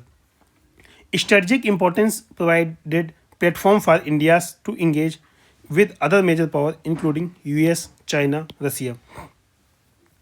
Becoming the voice of global south, India's leadership on climate change, mission life style, ये काफ़ी इंपॉर्टेंट इनिशिएटिव है, ये एग्जाम में आता रहता है, प्रीलिम्स में कई बार आ चुका है। India's focus on inclusive growth such as infrastructure development, women led development, public participation, जन भागीदारी, obvious बात है, आप लोग को तो हिंदी का पता ही है. Despite force of real politics in India seemed to retain its core values, space and conscience. New Delhi Declaration encompasses a broad consensus on different agendas ranging from Ukraine war, climate change, terrorism, involving different conflicting voices of Russian, Chinese, Saudis, European Union, American, ठीक है, और भी जितने भी हैं उन सब का ये सब. This declaration provides hope for global governance. Okay, देखो G20 प्रेजेंट टाइम में एक ऐसा प्लेटफॉर्म है जिसमें सभी मेजर इकोनॉमिक्स आती हैं और अपने इशूज़, अपने पॉइंट डिस्कस करती हैं, इसलिए G20 हर तरीके से बहुत ही इंपॉर्टेंट हो जाता है. उसके बाद इसका वे फॉरवर्ड क्या है? Continuous engagement with different blocks for de escalation of Russia Ukraine crisis. देखो इसके लिए तो बात चल रही है बट ये थोड़ा मुश्किल ही लग रहा है. Persuading developed economies to fulfil climate fund pledge. Domestically forwarding on path of inclusive sustained growth. Conclude करेंगे, G20 summit has shown world the rising status of India's 21st policy and soon to becoming विश्व गुरु. Okay, यहाँ पे आपका section A का 10 question complete होता है. अब आते हैं सेक्शन बी में. सेक्शन बी में पहला question 11, critically examine the increasing powers and role of prime minister. देखो क्वेश्चन के दो पार्ट हैं, ये 12 मार्क्स का है, इसमें दो पार्ट है. पहला क्वेश्चन यहाँ पे खत्म होता है. दूसरा, how does it impact other institution. यहाँ देखेंगे, देखो अब अगर ऐसा क्वेश्चन आता है तो ये सबसे पहले तो यहाँ 200 वर्ड लिखने हैं आपको. तो यहाँ पे आप अपना इंट्रोडक्शन थोड़ा सा बढ़ा सकते हैं. आपका 20 से 30 वर्ड हो गया इंट्रोडक्शन के लिए. सेम ऐसे ही बॉडी पार्ट के लिए आपके पास 150 वर्ड के आसपास हो गया, 150 वर्ड के आसपास, मतलब 150 से 160 आप इतना लिख सकते हैं बॉडी पार्ट में. और सेम ऐसे कंक्लूजन में भी आपके पास थोड़ा सा मार्जिन आ गया है, आप 20 to 30 वर्ड कंक्लूजन में भी डाल सकते हैं. मतलब ये आपको बैलेंस ऐसे बनाना है. अब कंक्लूजन स्टार्ट कैसे करें? अगर ऐसे क्वेश्चन कभी भी आता है तो उस केस में आपके पास दो ऑप्शन है. प्राइम मिनिस्टर, अगर कोई रिसेंटली इलेक्शन हुआ है, प्राइम मिनिस्टर चेंज हुए हैं, ठीक है, तो उस केस में आप उसका नाम की रिसेंट मतलब जो भी इलेक्शन हो 18th 17th उस लोकसभा के इलेक्शन में ऐसा हो ये प्राइम मिनिस्टर बने. दूसरा, आप उनका आर्टिकल लिखिए, इस आर्टिकल के थ्रू प्राइम मिनिस्टर मतलब उनका कोई फीचर लिख दीजिए, तो आप ऐसा स्टार्ट कर सकते हैं. अच्छा, पॉलिटी का क्वेश्चन है तो कोशिश करिए आप आर्टिकल मेंशन करिए अगर आपको पता है. इससे क्या होगा कि आपका एक फैक्ट हो जाएगा और एग्जामिनर को वहाँ पे नंबर देने पे मजबूर होना पड़ेगा. Under the article 74 there shall be a council of minister with prime minister as it head to aid and advice president who shall act according to the its advice. देखो इन्होंने एक इन्फॉर्मेशन दे दी. अगला देखो क्वेश्चन क्या पूछ रहा है, increasing power and role of prime minister. आप यहाँ पे इसी को हेडिंग बना दीजिए. अगली हेडिंग आपकी क्या होगी, increasing powers and role of prime minister. देखो एग्जाम में सबसे अच्छी चीज़ क्या है, जो क्वेश्चन है उसी में आपका आंसर छिपा हुआ है. आप क्वेश्चन के ही पॉइंट को आप डालिए, हेडिंग बनाइए, वहीं से आप क्वेश्चन को आगे बढ़ा सकते हैं. Increasing power and role of prime minister क्या है? Prime minister becoming head of most of the cabinet committees in recent time. उसके बाद the importance of prime minister office, जिसको पीएमओ बोलते हैं. Increasing wise cabinet secretariat, example के लिए demonetisation decision by PMO. रात के 8 बजे मोदी जी ने बोल दिया 500,000 के नोट आज से लीगल टेंडर नहीं है, आप लोग को याद होगा. Prime minister becoming face of government over shadowing other council of minister. ठीक है, Vajpayee government, Modi government, Indira Gandhi government, मतलब ये सारी गवर्नमेंट में आप देख सकते हो जहाँ भी प्राइम मिनिस्टर थोड़ा सा स्ट्रांग होता है, जो कैबिनेट के दूसरे मेंबर हैं उनकी वैल्यू बहुत ज़्यादा नहीं दी जाती, क्योंकि डिसीजन सेंट्रिक केवल एक ही पर्सन होता है, वो पीएमओ होता है. Prime minister's role increasing in foreign relation through personal diplomacy event like Howdy Modi. देखो यूएस में एक हाउडी मोदी इवेंट हुआ था, ट्रंप ने कराया था, तो उस टाइम पे इलेक्शन था, यूएस में होने वाला था. तो अब जबकि प्राइम मिनिस्टर तो नेशनल प्रॉपर्टी है, ठीक है, और नेशन के लिए है, ठीक है, आप किसी पर्टिकुलर पर्सन के लिए तो यूज नहीं किया जा सकते हो, तो ये चीज़ गलत है. अगला, अभी हमने यहाँ पे इंक्रीजिंग पावर देखी, ठीक है, increasing power and role of prime minister. अब इसके बाद देखो यहाँ पे इंक्रीजिंग कैसे, उसके बाद बेनिफिट क्या है इससे, how it benefits, benefit of increasing power. देखो क्रिटिकली एग्जामिन करना है आपको, कुछ पॉजिटिव पॉइंट लिखने हैं, कुछ नेगेटिव पॉइंट लिखने हैं। तो सबसे पहले हम पॉजिटिव पॉइंट पे आते हैं। क्विक डिसीजन मेकिंग, आप किसी भी पॉइंट पे डिसीजन ले सकते हो आसानी से। Clear cut priorities, vision of Nations development, example के लिए इंडिया बाई 2047। तो हमने एक विकसित भारत एजेंडा रखा है, विकसित भारत, ठीक है, 2047। ये तभी अचीव कर पाएंगे जब हमारी स्ट्रॉन्ग स्ट्रेटजी होगी और आसानी से हम ये सारी चीज़ें कर पाएंगे। Mission mode implementation of schemes in which prime minister personally take interest, example के लिए स्वच्छ भारत अभियान, ठीक है। उसके बाद nation of strong domestic polity, act as deterrence of for any kind of foreign subjugation. जैसे आपने देखा होगा कि पाकिस्तान हो गया, चाहे बांग्लादेश हो गया, ऐसे नेशन में जो एक्सटर्नल पावर है काफ़ी ज़्यादा हावी होती हैं। लेकिन इंडिया में क्या है, आप चाहे पुराने टाइम से देख सकते हैं, चाहे इंदिरा से लेकर वाजपेयी या फिर अटल बिहारी वाजपेयी, किसी भी, या फिर मोदी के टाइम पे आप देखेंगे कि जो एक्सटर्नल पावर है उतना हावी नहीं होती। उसका एक बहुत बड़ा रीज़न ये है कि जो हमारी मतलब प्राइम मिनिस्टर की पावर है ना, वो काफ़ी स्ट्रॉन्ग होती है। मतलब वो सेंट्रलाइज डिसीजन लेते हैं और वो मतलब किसी एक्सटर्नल पावर को तुरंत हटा देते हैं।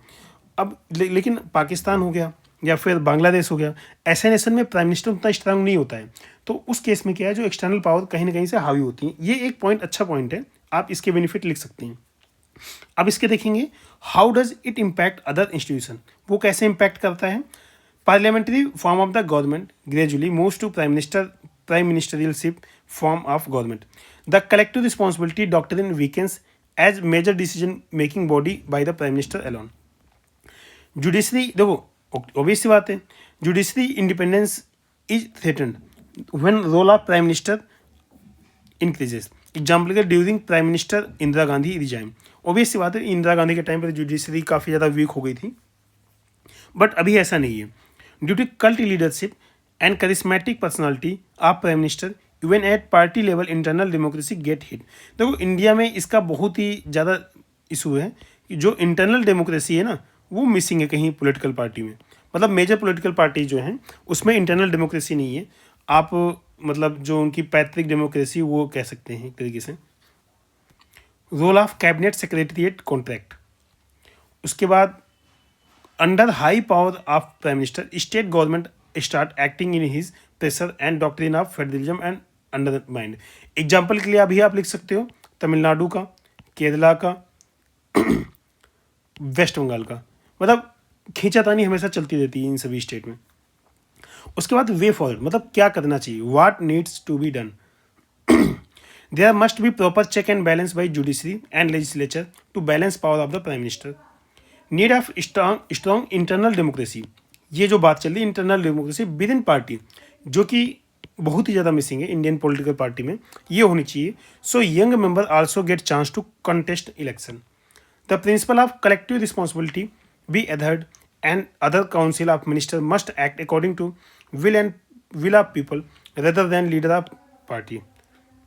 कंक्लूड करेंगे, thus increasing power of prime minister be restrained by the proactive intervention of constitutional body such as election commission, judiciary etc।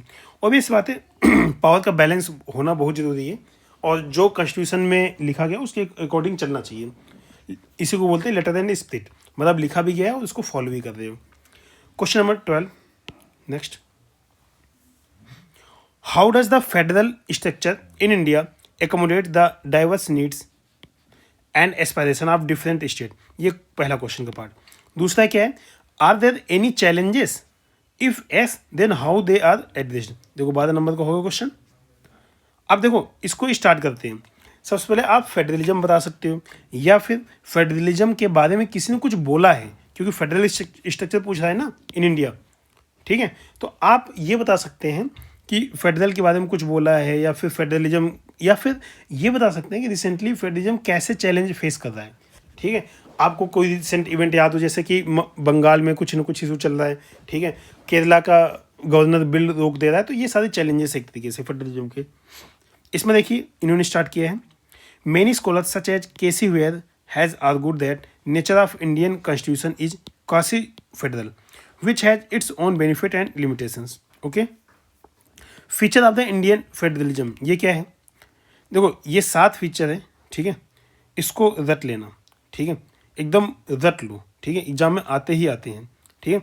Independent judiciary, dual government, union और state government, bicameralism, Rajya Sabha Lok Sabha, ठीक है, division of the power, ठीक है, union list, state list, concurrent list, written constitution, ठीक है, supremacy and rigidity of the constitution. ये अलग अलग पॉइंट है वैसे, एक सुपरमेसी हो गया, एक रिजिडिटी हो गया, ठीक है, टोटल 7 पॉइंट हो गए, 1 2 3 4 5, ये 6 और ये 7, ठीक है. ये 7 पॉइंट है, ये आपको रटे हुए होना चाहिए, ठीक है. अभी से नहीं याद है तो रट लो, अभी इसे रट लो, लेकिन ये इसमें कोई एक्सक्यूज नहीं होना चाहिए, ये आपको रटे होना चाहिए. ओके. उसके बाद how federal structure accommodate diverse needs and aspiration of different state. कैसे करता है? Under dual government system state government looks after the matter of regional and local importance. Example के लिए agriculture, local government, so accommodate diverse need. Written constitution avoid misunderstanding and disengagement between centre and state and other state and helps in understanding of diverse need. Article 262 ओबीएस बात centre state relation. Provides for inter state water dispute, ठीक है, ये 262 में inter state water dispute के बारे में है. Under physical federalism finance commission every 5 year give recommendation for distribution of taxes depending upon condition of various state. There are important subjects under the state list like public health, market, for which state legislature can legislate under Article 246 से 256. Under bicameralism, Rajya Sabha required to maintain federal equilibrium by protecting interest of state. Okay, अब इसमें challenges क्या हैं? Abuse of power by center by legislating in matter of local importance under the grab of concurrent list subject. Example के लिए formula repeal during कोविड-19, मतलब formula बिना discuss के लिए ला दिया गया, मतलब फेडरलिज्म का सीधा सीधा वायलेशन हुआ. ओके. अगला, office of government is misuse. जैसा कि एग्जाम्पल लिख सकते हो आप, यहाँ पे आप केरला का लिख सकते हो, अभी रिसेंटली वो हाई कोर्ट सुप्रीम कोर्ट चले गए थे ना, और तमिलनाडु का लिख सकते हो, ठीक है. Is misused by the centre recommend constitutional emergency in state, जैसे महाराष्ट्र में किया था उन्होंने, ठीक है. तो ये एग्जाम्पल यहाँ ला सकते हो. Extremist regionalism creates challenges to external security, internal security in the form of insurgency, a big challenge to India's federation. सही बात है. Disproportionate distribution of taxes between northern and southern state when southern state contribute much in national GDP. Example के लिए बिहार और Karnataka. How challenges can be addressed. कैसे address कर सकते हो? डॉक्ट्रिन ऑफ हारमोनियस कंस्ट्रक्शन, ये काफ़ी इंपॉर्टेंट पॉइंट है. As given in Godfrey Phillips case must be adhered and specific subject in any list be given priority over general subject in other list. During कोविड-19 state must have greater say as public health under state list. Okay, मतलब ये exam में पूछा जा चुका है, mains में prelims में दोनों पूछा जा चुका है कि जो पब्लिक हेल्थ वो किस में है, ये भी पॉइंट आ चुका है. तो ये अच्छे से याद रखिए, ये प्रीलिम्स के लिए भी इंपॉर्टेंट है कि पब्लिक हेल्थ आपका स्टेट लिस्ट में है. Supreme court guidelines in SR Bommai case and Punchhi commission recommendation be put in practice to avoid misuse of the governor and inter state dispute. देखो इसमें तमिलनाडु और कर्नाटका, ठीक है, इनका वाटर डिस्प्यूट भी लिख सकते हो, जो कावेरी वाटर डिस्प्यूट है वो भी लिख सकते हो, वो काफ़ी लंबा चला था. उसके बाद रिसेंटली तमिलनाडु और केरला का इशू है, उसको भी लिख सकते हो. उसके बाद southern state must be incentivize by special package to allay their grievances. Okay. उसके बाद way forward in this way India that is Bharat. Introduction, मतलब ये प्रेम्बल में है, ठीक है. उसके बाद मतलब जो आपका आर्टिकल 1 है ना, वही कहते हैं ना इंडिया दैट इज भारत, ठीक. ये union of the state can become truly Vishwaguru when its constituent state act together with regional aspiration and nationalistic vision. Okay, मतलब आप कोशिश करिए कि आप कोई फ्यूचरिस्टिक अप्रोच रखिए।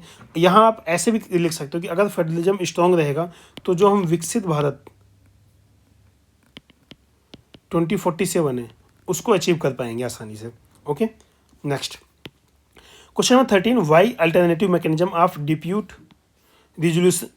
वैसे होना चाहिए, dispute resolution have emerged in recent year. Dispute, ठीक है, how far they have been effective. ठीक है, देखो क्वेश्चन का एक पार्ट ये है, एक पार्ट ये है, ठीक है, तो आराम से आपको नंबर मिल जाएगा, आपकी दो हेडिंग बन गई।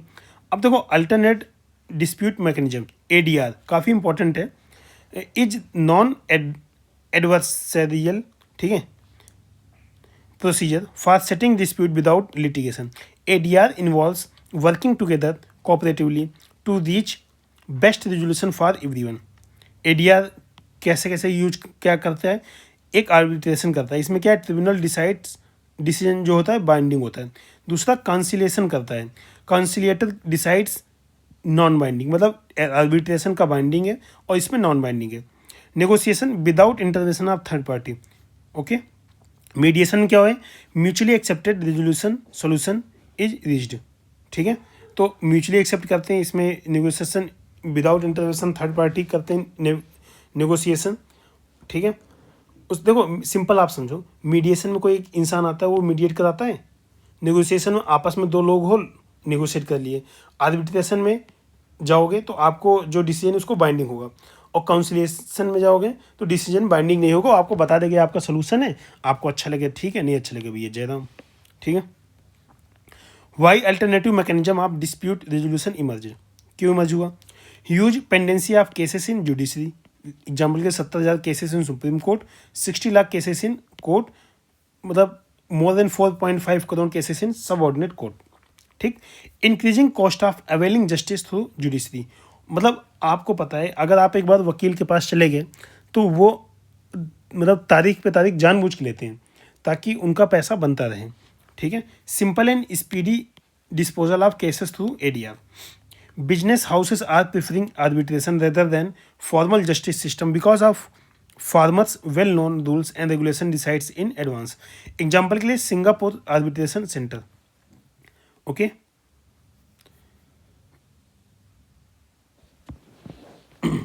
the possibility of ensuring that specialized expertise is availed on tribunal in person of arbitrator, mediator, conciliator. This often results in creative solutions. सही बात है, sustainable outcome, बिल्कुल सही बात है, greater satisfaction between parties, so making it attractive dispute resolution mechanism. मतलब क्या है, इसको अल्टरनेट की जगह पे अट्रैक्टिव डिस्प्यूट रेजोल्यूशन हमें बनाना है। ठीक है, उसके बाद इफेक्टिवनेस ऑफ ADR, इफेक्टिवनेस क्या है इसकी, ADR proven successful in clearing backlog of cases. Example के लिए लोक अदालत alone have disposed more than 50 lakh cases every year on average. ADR has been successful in reaching the last mile for providing justice through लोक अदालत. ADR has helped in increasing of case of doing business in India because of opening of arbitration center in India. Government pushing forward ADR through statutory provision under Arbitration and Conciliator Amendment Act 2021. What more need, मतलब इसको way forward बोलते हैं, इसी को way forward है, वे forward. ठीक है, there is still need for of further awareness generation among masses about ADR, need of making agreement binding in certain cases. Okay, मतलब ओबियस बात है, कुछ में बाइंडिंग रहता है और इसमें कंसलेशन में तो बाइंडिंग रहता भी नहीं है।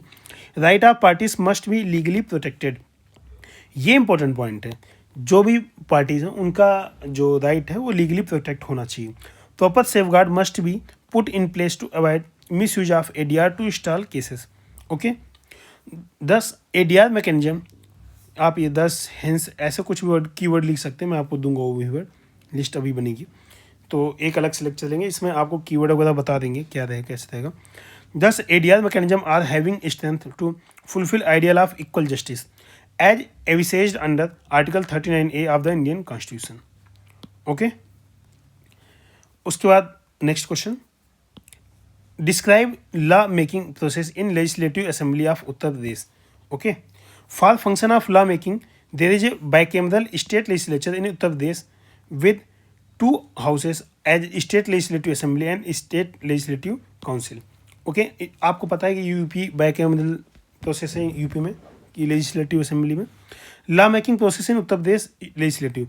देखो ये आपके यूपीएससी यूपीपीसीएस इन सब एग्जाम में आता रहता है अक्सर, तो आप इसको अच्छे से पढ़ लीजिए कि कोई भी बिल आया उसका क्या प्रोसेस है, कैसे कैसे जाता है, क्या होता है उसमें। देखो यहाँ पे पूछा गया है, ठीक है। और देखो इन्होंने तो काफ़ी कुछ लिखा है, बट आपके पास वर्ड लिमिट रहेगी तो आप ज़्यादा कुछ लिख भी नहीं सकते हो, इसलिए जितना शॉर्ट और क्रिस्प होगा उतना अच्छा नंबर आपको आएगा। Law making process in Uttar Pradesh state legislature क्या है? सबसे पहले ordinary bill in originating house can originate in either house by the minister or private member, passes through 3 stages. क्या स्टेज है? First reading, second reading, third reading, ये 3 stage हो गया। After the bill is pass by originating house it is send to second house. बिल्कुल सही बात है। Second house में क्या होता है उसको देखेंगे। Bill in second house, here bill passes all 3 stage that is first, second, third reading. When bill is passed by legislative assembly and transmitted to legislative council the latter has 4 alternative. क्या alternative है? It may pass the bill as it sent by assembly, pass bill with amendment, return to the assembly for reconsideration. या तो pass कर दो या तो amendment बताओ, मे reject the bill together या फिर रिजेक्ट कर दो, may not take action, keep the bill pending. ये सारे ऑप्शन आपके पास अवेलेबल हैं, ये 4 ऑप्शन है अवेलेबल हैं दूसरे हाउस के पास। If the assembly reject the amendment or council reject the bill or council does not take any action for 3 months in first instance, then assembly may pass the bill again and send to the council. Okay, if council reject the bill or passes bill with amendment not acceptable to assembly or does not pass within 1 month, second instance में, second देखो पहले instance में यहाँ पे आपको 3 महीने मिलेगा, ठीक है, 3 मंथ। सेकेंड इंस्टेंस में आपके पास 1 महीना होगा बस। Then bill is deemed to be passed by both houses in form passed by assembly for second time. मतलब ऑब्वियस सी बात है, जो स्टेट लेजिस्लेटिव काउंसिल उसकी पावर कम है। Bill originating in council sent to assembly, अगर ऐसा होता है तो if rejected by assembly bill ends become dead, ठीक है। मतलब काउंसिल अगर रिजेक्ट करती है तो कोई दिक्कत नहीं, लेकिन असेंबली रिजेक्ट करती है तो आपका बिल वहीं पर कैंसिल हो जाता है। इसमें कोई ज्वाइंट सिटिंग का प्रोविजन नहीं, जैसा कि आपको सेंटर की केस में होता है, लोकसभा और राज्यसभा की केस में होता है। ऐसा यहाँ पर कोई भी प्रोविजन नहीं है, लोकसभा एंड राज्यसभा, ठीक है। Assent of the governor may give assent without assent return bill, ठीक है। देखो क्या क्या कर सकता है, एसेंट दे सकता है, नहीं दे सकता, यहाँ डिस्कस करेंगे। If governor withhold assent bill ends, अगर गवर्नर अपने पास रख लिया, होल्ड कर लिया, तो बिल खत्म हो जाता है। If governor sent for reconsideration and if bill is passed by the state legislature again, governor must give assent. देखो अगर गवर्नर एक बार रिटर्न करता है, ठीक है, रिकंसिडरेशन के लिए, लेकिन दोबारा स्टेट लेजिस्लेटिव असेंबली पास करती है, तो आपको उसको गवर्नर को एसेंट देना पड़ेगा। तीसरी condition, when bill is reserved for president he may give his assent or not or may return the bill for reconsideration, and if bill is again passed and presented to him he is not bound to give assent. Okay, देखो इस case में क्या है, अगर governor के पास ही दोबारा bill गया तो गवर्नर को देना पड़ेगा, लेकिन प्रेसिडेंट बाउंड नहीं है इस केस में। अभी यही इशू है। एग्जाम्पल के लिए आप लिख सकते हो केरला गवर्नर इशू, ठीक है, उन्होंने ऐसा किया था, बिल को अपने पास भेज दिया प्रेसिडेंट के पास और प्रेसिडेंट ने उसको दोबारा रख लिया अपने पास, कुछ नहीं बोला, रखा है। तो इसलिए केरला वाले चले गए supreme court. Okay, money bill introduced only in legislative assembly, when transmitted to legislative council it can only make recommendations, legislative assembly not bound to accept recommendation. Okay, finally bill is sent to the governor, normally governor give assent and bill becomes act. Hence, due to presence of both houses in state legislature in Uttar Pradesh, ठीक है, law making process becomes elaborate, well thought and unhasty. Okay, ये conclusion हो गया। Question number 15, clarify the role of civil servant in strengthening the democratic process in India. देखो again ये आपका question ethics में भी आता है और ये आपको क्वेश्चन GS2 में भी आता है, तो काफ़ी कुछ आपको ओवरलैप मिलेगा। देखो जितने भी GS के पेपर हैं वो एथिक्स के पेपर में ओवरलैप मिलेंगे किसी न किसी तरीके से, और अगर आप उनका यूज करते हो तो आपका क्वेश्चन काफ़ी ज़्यादा इन्हेंस होकर आएगा। Okay, role of civil servant in strengthening democracy process क्या है? देखो रोल पूछा है, आप यहाँ से उठाइए, पहली हेडिंग डाल दीजिए, सिंपल। इंट्रोडक्शन कैसे करते हैं? जैसे मैंने आपको GS4 में बताया था कि सिविल सर्वेंट या फिर जो भी आपके की टॉपिक्स हैं इनकी डेफिनेशन आपके पास रेडी होनी चाहिए। यहाँ पे civil services are referred as steel frame of India because of the immense role of civil servant in strengthening democratic process in India. इसमें अब अगली हेडिंग यही ऊपर का पॉइंट उठाइए और यहाँ हेडिंग डाल दीजिए अपनी बढ़िया सी, role of civil servant in strengthening democratic process. क्या क्या रोल है? अब देखो जो एक IAS और ब्यूरोक्रेट का रोल आप जानते हो सब लिख डालो। Act as delegates of elected official through democratic process. Elected official define public interest and civil servant provide expertise to ensure public welfare. देखो जो MP MLA इलेक्ट होते हैं ये क्या करते हैं? ये पब्लिक के इशू बताते हैं सरकार में कि भाई ये इशू ये करना चाहिए।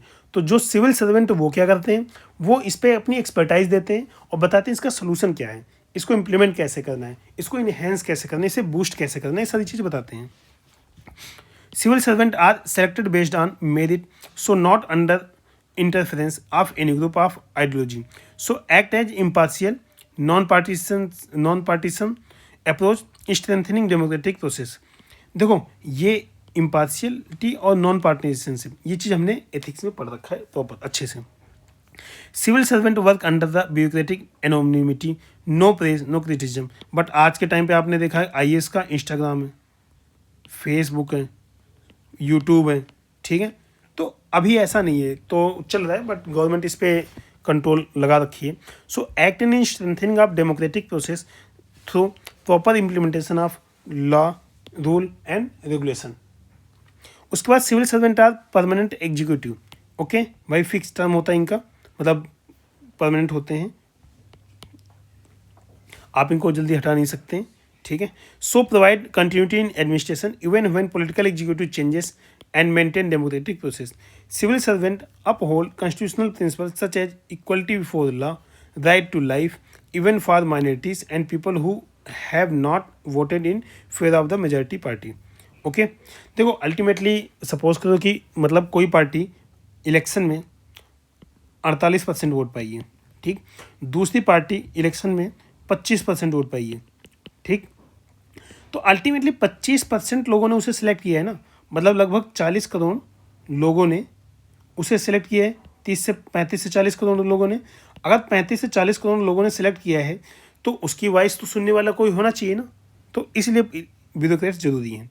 Civil servant act as bulwark of the democratic process through checks and balance to political executive. Example के लिए election commission, chief vigilance commission, ये सारे। लिमिटेशन क्या है? देखो अब इनके रोल तो हमने समझ लिया, अब हमको लिमिटेशंस भी जाननी है। Civil servant in strengthening democratic process वो क्या है? Political interference in transfer posting. Example दे सकते हैं अशोक खेम का, ठीक है, इनके मल्टीपल ट्रांसफर हुए हैं। Sometime nexus among bureaucratic and political business, Vohra committee, okay, इस पे बोलती है। लैक ऑफ रिसोर्सेज, फाइनेंशियल और इंफ्रास्ट्रक्चरल, ये दोनों कमी है। देखो इंडिया में ये बड़ा इशू है, और अगर कोई भी क्वेश्चन आता है उसमें अगर आप लिख सकते हो तो एक फाइनेंशियल, इंफ्रास्ट्रक्चरल, टेक्नोलॉजिकल, ठीक है, AI, साइबर सिक्योरिटी, ये सारे बेसिक कॉमन चीज़ें हैं जो हमेशा इशू रहेगा, क्योंकि आप जितना सीखोगे दुनिया उससे आगे बढ़ चुकी होगी, ठीक है। सरकारी तंत्र में तो ऐसा ही है। अगला way forward, clear guidelines for transfer posting promotion civil services board बनाया जाए। Provision of advocate human and financial resources, strict adherence of code of conduct and code of ethics, ठीक है। Implementation of second ARC reporting ethics in governance, okay, तो ये सारी चीज़ कर सकते हो। और इसके अलावा मतलब जो कुछ भी और कमेटियाँ बनी है सिविल सर्विसेज रिफॉर्म से रिलेटेड, आप उसको भी मेंशन कर सकते हो। कंक्लूड करेंगे। The civil servant are bedrock upon which edifice of developed and democratic India is formed. Okay, mission Karmayogi to improve the civil servant functioning is step into right direction. देखो जो mission कर्मयोगी ना वो अभी civil servant नहीं, मतलब जितने भी सरकारी कर्मचारी हैं उन सब के लिए लाया गया। मतलब कोई भी सरकारी कर्मचारी है तो उसे मिशन कर्मयोगी पे अपना पोर्टल पे अपना रजिस्ट्रेशन करना है और उस पर ट्रेनिंग लेनी है, वो आपकी ऑर्गेनाइजेशन खुद करा देगी। Next, discuss the various aspect relating to management of health services in state in Uttar Pradesh. देखो अब यहाँ पे स्पेसिफिक उत्तर प्रदेश से रिलेटेड क्वेश्चन है। Okay, according to Niti Aayog health index Uttar Pradesh is at bottom showing very serious health services related issue. देखो वो 2023 को paper का है तो उस टाइम ऐसा इशू था, बट अभी थोड़ा सा इम्प्रूव हुआ है। तो आप अभी जो रिसेंट डेटा उसके हिसाब से लिखेंगे। Various parameter related to health in Uttar Pradesh national family health survey 5। तो क्या है, fertility rate is higher than national average, 2.5 से 4 से ज़्यादा है। Under 5 age children stunting greater than 40%।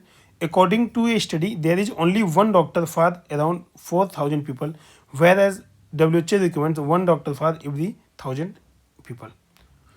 मतलब जो डॉक्टर तो पेशेंट का रेशियो है ना अपने पूरे इंडिया में कम है, और स्पेशली नॉर्थ स्टेट के जो स्टेट्स हैं उनमें तो बहुत ही ख़राब कंडीशन है। Reason for adverse health condition क्या है, low allocation of the resources for health in budget, lack of trained doctors paramedical staff, उसके बाद under staff, low quality government health. तो कोई बेसिक दिक्कतें आप लिख सकते हैं। लो स्टैंडर्ड डिस्ट्रिक्ट, देखो आप एक सरकारी हॉस्पिटल विजिट कर लो, आपको जो समस्याएं पहले दिखी जाएं सारी ले दो, ठीक है, simple. Catastrophic cost of private hospital, lack of sanitation at rural level, lack of clear guidelines and framework for epidemics, that is in Terai region encephalitis. ठीक है, आप लोगों ने कोई मतलब एक सीरीज आई थी ग्राम चिकित्सालय करके, आप उसको भी देखे होंगे, तब भी ये सारी रीजन यहाँ पे लिख सकते हो। ओके, गवर्नमेंट्स इनिशिएटिव क्या है, सबरी संकल्प योजना मतलब उत्तर प्रदेश की लिखेंगे तो अच्छा है। चीफ मिनिस्टर साक्षर सुपोषण योजना, operation Dastak against acute encephalitis जो ये तराई रीजन में आई थी ना उसी के लिए है।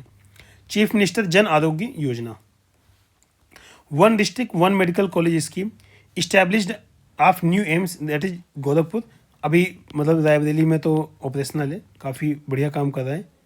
उसके बाद गोरखपुर में भी इस्टेब्लिश किया गया। Ayushman card for medical insurance, ठीक है, 5 लाख जिसमें मिलता है वो कार्ड, ठीक है, काफ़ी अच्छा वो भी। Mobile medical unit, 108 ambulance helpline for ill patient, Arogya Mela उपहार बीइंग ऑर्गेनाइज्ड। ठीक है, इसमें what more need to been done, क्या कर सकते हैं, इसी को हम वे फॉरवर्ड बोलते हैं। देखो कभी भी ऐसी प्रॉब्लम वाला क्वेश्चन आए, ठीक है, तो आप उसमें वे फॉरवर्ड जरूर लिखिए। इससे आपको एग्जामिनर को ये समझ में आता है कि पर्टिकुलर समस्या के बारे में आप क्या सोचते हो, आपका क्या ऑप्शन है, रिजोल्यूशन है। और वे फॉरवर्ड में हमेशा याद रखना कोई भी आइडल चीज़ या फिर इम्प्रैक्टिकल चीज़ नहीं लिखनी है, ठीक है, क्योंकि एग्जामिनर जो कॉपी चेक कर रहा है उसको नहीं लगना चाहिए कि केवल आप पेज भर रहे हो, आप कोई प्रैक्टिकल सोल्यूशन लिख रहे हो, ये हमेशा लगना चाहिए। Make public movement on lines of fit India to fit Uttar Pradesh, मतलब इन दोनों को सिंक्रोनाइज करो। इंक्लूजन ऑफ आयुष का मतलब आयुर्वेदा, योगा, सिद्धा, यूनानी, homeopathy in treatment of patient. More focus must be on promotive and preventive cases. Emphasis on water, sanitation and hygiene is of utmost importance. Seamless application of Ayushman card necessary for availing benefit of health insurance. पता है मतलब जैसे आप देखो कि जितने भी government hospital है वहाँ पे गवर्नमेंट ने अभी क्या कर रखा है, ठीक है, एक काउंटर ओपन कर रखा है कि अगर आपके पास आयुष्मान कार्ड है तो उसमें दिक्कत ना आए आपके ट्रीटमेंट के लिए। तो ये काउंटर सभी प्राइवेट हॉस्पिटल में मैंडेटरी करना चाहिए, वो भी प्राइवेट हॉस्पिटल के पैनल के अंदर, कि आपके यहाँ कोई आता है आयुष्मान वाला तो एक अलग से काउंटर हो, उस काउंटर पे सारी डिटेल उसका हो, मतलब उसे परेशान नहीं होना चाहिए। अगर आयुष्मान कार्ड है तो आपका ट्रीटमेंट होना चाहिए। Health and wellness centre must be properly equipped with sufficient doctors and paramedics. दस हेल्थ इज ए की impediment in development of Uttar Pradesh which can be resolved by consistent focus on health infrastructure and making health of a people's movement. ये लिख लीजिए अपनी, ये keyword अगर health कहीं आता है या कुछ भी आता है तो जो गवर्नमेंट की स्कीम है उसको आप पीपल्स मूवमेंट बनाइए, ठीक है, तभी जाकर वो सक्सेसफुल होगी, पीपल्स मूवमेंट. अगला, what is the citizens charter act. Again, what is its role in welfare citizen. ये आपके जीएस पेपर 4 में भी क्वेश्चन आता है सिटीजन चार्टर का, और यहाँ भी आता है. तो सिटीजन चार्टर हो गया, उसके बाद सिविल सर्वेंट का रोल हो गया. ये सब बेसिक क्वेश्चन जो हर साल आते हैं, आप याद कर लीजिए, हर साल आएगा क्वेश्चन, ठीक है, पेपर उठा के देख लीजिए. हो सकता है कोई एक आध गैप हो, लेकिन मतलब आपको किसी न किसी पेपर में मिलेगा. अगर आप मेंस लिख रहे हो और इसके डेफिनेशन याद किए तो आपको एग्जाम में लिख के ही आओगे किसी न किसी तरीके से, ये बात याद रखिएगा. Citizen charter is a set of commitment made by organisation regarding standard of services it delivers. Okay, simple citizen charter यही है. इसी तरीके से जितनी भी ऑर्गेनाइजेशन है ना, ऑर्गेनाइजेशन, उन सब का एक चार्टर होता है, ठीक है, कि वो पब्लिक के लिए क्या कमिट करे. जैसे कि चाहे वो जल बोर्ड हो, चाहे वो मेट्रोज हो, चाहे वो रेलवे हो, ठीक है, जितनी भी गवर्नमेंट ऑर्गेनाइजेशन है वो सारी अपना एक कमिटमेंट रखती हैं कि उस मतलब पैसेंजर को कैसी सर्विस देना चाहती हैं या फिर कस्टमर को कैसी सर्विस देना चाहती हैं. जैसे कि दिल्ली में आपको पता होगा कि जितने भी सर्टिफिकेट हैं वो सारे ऑनलाइन बने. मतलब दिल्ली गवर्नमेंट ने ये कमिटमेंट लिया, ये चार्टर अपना रखा सिटीजन चार्टर में कि आप जितनी भी सर्विसेज है ऑनलाइन दोगे, ठीक है. तो ऐसे सभी गवर्नमेंट का अपना एक सिटीजन चार्टर होता है सभी सिटीजन के लिए. In India, in 1997, Department of Administrative Reform and Public Grievances (DARPG) formally launched the Model Charter. देखो ये फॉरेन कंट्री में काफ़ी पहले से चल रहा था, इंडिया ने थोड़ा सा लेट अडॉप्ट किया. सिटीजन चार्टर में क्या होता है, vision, outcome and mission strategy होती है, ठीक है. सर्विस डिलीवर्ड, उसके बाद ग्रीवांस, मतलब सर्विस कैसे डिलीवर करोगे वो होता है. ग्रीवांस रिड्रेसल मैकेनिज्म, देखो आरडीएम ये जरूर होना चाहिए. भाई सर्विस बोल तो दिया दोगे लेकिन आपने सर्विस दी नहीं, तो सिटीजन कहाँ जाएगा, सिटीजन यहीं जाएगा. उसके बाद सिटीजन रिस्पॉन्सिबिलिटी, सिटीजन की रिस्पॉन्सिबिलिटी भी फिक्स होनी चाहिए कि भैया ऐसा नहीं कि सब कुछ गवर्नमेंट ही है, आपका भी कुछ रोल बनता है. इसीलिए आपके डीप यहाँ पे फंडामेंटल ड्यूटीज़ बनाई गई थी, ठीक है. Second ARC 7 step model of citizen charter क्या है, business process re engineering simply process, updation timely, consultation with stakeholders, grievance redressal mechanism, ठीक है, uniqueness and feedback mechanism, accountability, ये सारी चीज़ होनी चाहिए. Role in welfare of citizen, ये क्या है भाई, क्या रोल होना चाहिए, मतलब क्या इसका रोल है सिटीजन के वेलफेयर में. Demand side strengthening of public services delivery, मतलब सिटीजन रिपोर्ट कार्ड, मतलब क्या है कि बेंगलुरु एक सिटीजन रिपोर्ट कार्ड जारी करता है, ठीक है, कि वो कैसे कैसे हेल्पफुल है सिटीजन की सर्विस में. मतलब बेंगलुरु करता है, इसी तरीके से लखनऊ वाले भी कर सकते हैं, इलाहाबाद वाले भी कर सकते हैं, कानपुर वाले भी कर सकते हैं, ठीक है, ये चीज़ कर सकते हैं. Effective monitoring of services and quick grievance redressal, increasing of citizens participation in governance as active stakeholder, important component of Sevottam model, ठीक है, of service delivery. Citizen charter help in improving transparency in government process. Citizen charter are effective method by which citizens feedback can be effectively utilize to further improve service delivery. अब देखो हमने सारी बातें discuss की, इसमें कुछ issue भी होगा. क्वेश्चन क्यों आया है, सिटीजन चार्टर तो 1997 में बना था, बट आएगा क्योंकि उसमें जो आपने बनाया था और जो आप कर रहे हो उसमें मिसमैच है. तो उस मिसमैच को कम करने के लिए ये हम इशू बताएंगे. क्या इशू है, लैक ऑफ कंसल्टेशन, ऑब्वियस सी बात है. लैक ऑफ कैपेसिटी बिल्डिंग, देखो आप जब तक कैपेसिटी बिल्डिंग नहीं करोगे, आप कितने भी रूल बना दो, उस रूल का कोई भी इंपॉर्टेंट नहीं है, इसलिए कैपेसिटी बिल्डिंग करना बहुत ही ज़रूरी है. Less effective grievance redressal, not updated regularly, not legal, no incentive for public.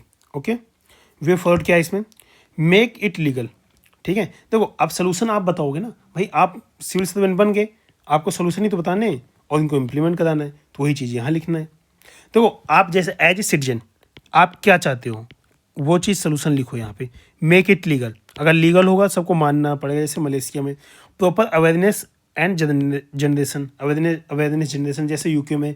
भाई अपने इंडिया में आप अगर सोच के देखो, आप अपने पेरेंट्स से पूछो, क्या उनको सिटीजन चार्टर के बारे में पता है? नहीं पता है। मतलब जब उनको नहीं पता, जो कि आप पढ़ रहे हो इसके बारे में, तो और लोगों को कैसे पता होगा? नहीं पता होगा भाई, पता ही नहीं है गवर्नमेंट की scheme major. Effective focus on capacity building, mission Karmayogi. ये मिशन कर्मयोगी आप लिख के आना, आपका नंबर बढ़ेगा, क्योंकि गवर्नमेंट का initiative. Quantification and updation, okay. The citizen charter is an effective instrument for citizen-centric governance, which sees the public services delivery through eyes who use them. Okay. Next, question number 18. India is ready for world leadership. Analyse this comment. देखो statement based question आएगा, ठीक है। Statement based question में आपको start कैसे करना वो समझते हैं। देखो इंडिया की लीडरशिप की बात की जा रही है यहाँ पे। रिसेंटली अगर कोई सबमिट हुई है तो इंडिया ने उसको लीडरशिप किया होगा, या फिर कोई बाहर कॉन्फ्रेंस हुई वहाँ लीडरशिप हुई हो, या फिर जैसे अभी इंडिया ब्रिक्स में लीडरशिप कर रहा है, ठीक है। आप वहाँ से स्टार्ट कर सकते हो, G20 कर सकते हो, ठीक है। और SCO की में अगर इंडिया ऑर्गेनाइज कर रहा है तो मतलब अगर बिमस्टेक कर रहा है, मतलब कोई भी कर रहा है तो कर सकते हो, बट फोकस आपको करना है एक ब्रिक्स पे करना है, ठीक है। अगर ब्रिक्स में इंडिया कहीं रोल लीडरशिप कर रहा है, जैसे इस साल 2026 में ब्रिक्स का समिट इंडिया में होगा, ठीक है। और उसके बाद G20 में अगर कोई लीडरशिप कर रहा है, क्योंकि ये दो मेजर ऑर्गेनाइजेशन है, आप यहाँ से स्टार्ट कर सकते हैं। अभी रिसेंटली जब क्वेश्चन आया था उस टाइम G20 का समिट हुआ था, अभी तो ब्रिक्स का है। अगर ये क्वेश्चन इस टाइप का दोबारा आता है तो आप ब्रिक्स से स्टार्ट करिएगा। The adoption of new Delhi declaration in recently concluded G20 summit highlighted India's readiness for world leadership, as it has shown its capacity to make consensus in divided world। कितनी बढ़िया डिफिनीशन है भाई। Divided world कैसे है? US China आपस में लड़ रहे हैं, ठीक है। रसिया यूक्रेन तो डायरेक्टली लड़ रहे हैं। इजराइल ने अटैक तो कर ही दिया है हमास पे, ठीक है। इनका आपस में अलग चल रहा है। एक और कन्फ्लिक्ट ईरान इजराइल और ईरान US, ठीक है। जैसे कि B2 बम्बर आप लोग को पता है गया था, अटैक कर गया था ईरान पे USA का। तो ये सारे इशू चल रहे हैं, ठीक है। तो आपने इंट्रोडक्शन दिया। अब देखो India ready for world leadership, यही क्वेश्चन था ना यहाँ पे। ये देखिए India is ready for world leadership, तो आप यहाँ पे हेडिंग डाल दीजिए how India is ready for world leadership. कैसे रेडी है? India independently conducting its foreign policy without any external pressure. Example के clear stand on Russia Ukraine crisis, not under any western pressure. उसके बाद India safeguarding its interest but also helping other countries in crisis. Example के लिए covid diplomacy, economic aid to Sri Lanka. Sri Lanka की जब economic crisis अभी हुई थी तो उस टाइम इंडिया ने काफ़ी हेल्प की थी। India showing it's leadership through ambitious climate change target and becoming torch bearer for green energy transition world wide. जैसे पंचामृत हमने एक चलाया था। India has record of peaceful power transfer domestically and is stalwart of largest functioning democracy, which could be replicated if it takes center stage in example in world politics। जब USA में Trump हारे थे अपनी पहले election term के बाद, तो उस टाइम पर उन्होंने काफ़ी कायोस किया था, वाइट हाउस में उनके सपोर्टर घुस गए थे, ठीक है। बट इंडिया में ऐसा नहीं है, वो चाहे वाजपेयी हो, चाहे मनमोहन सिंह जी हो, चाहे इंदिरा गांधी हो, मतलब जो पावर ट्रांसफ़र है वो काफ़ी स्मूथ रहा है, ठीक है। तो ये इंडिया की डेमोक्रेसी की एक काफ़ी बड़ी अचीवमेंट है। India is one of the fastest growing major economy, third in the PPP terms, can act as alternative of China and help in democratising global supply chain. India is contributing one of the largest force in United Nation peace keeping. मतलब सब ज़्यादा हम लोग सैनिक अपने देते हैं और हमारी ही बात नहीं सुनी जाती, दिक्कत तो इस बात की है। India has shown in its capacity to bridge the gap between global north and global south by incorporating concern of the both blocks। Example के लिए climate change negotiation, WTO agriculture subsidy, patent regime trips etc। अब देखो मतलब India का कैसे ready है, लेकिन भाई चैलेंज भी तो आएगा। कभी भी ऐसा क्वेश्चन आए जिसमें आपको कमेंट करने, एनालाइज करने के लिए बोला जाए, तो आपको जो उसके पॉजिटिव तो लिखने ही है, लेकिन निगेटिव लिखने हैं। चैलेंज क्या है?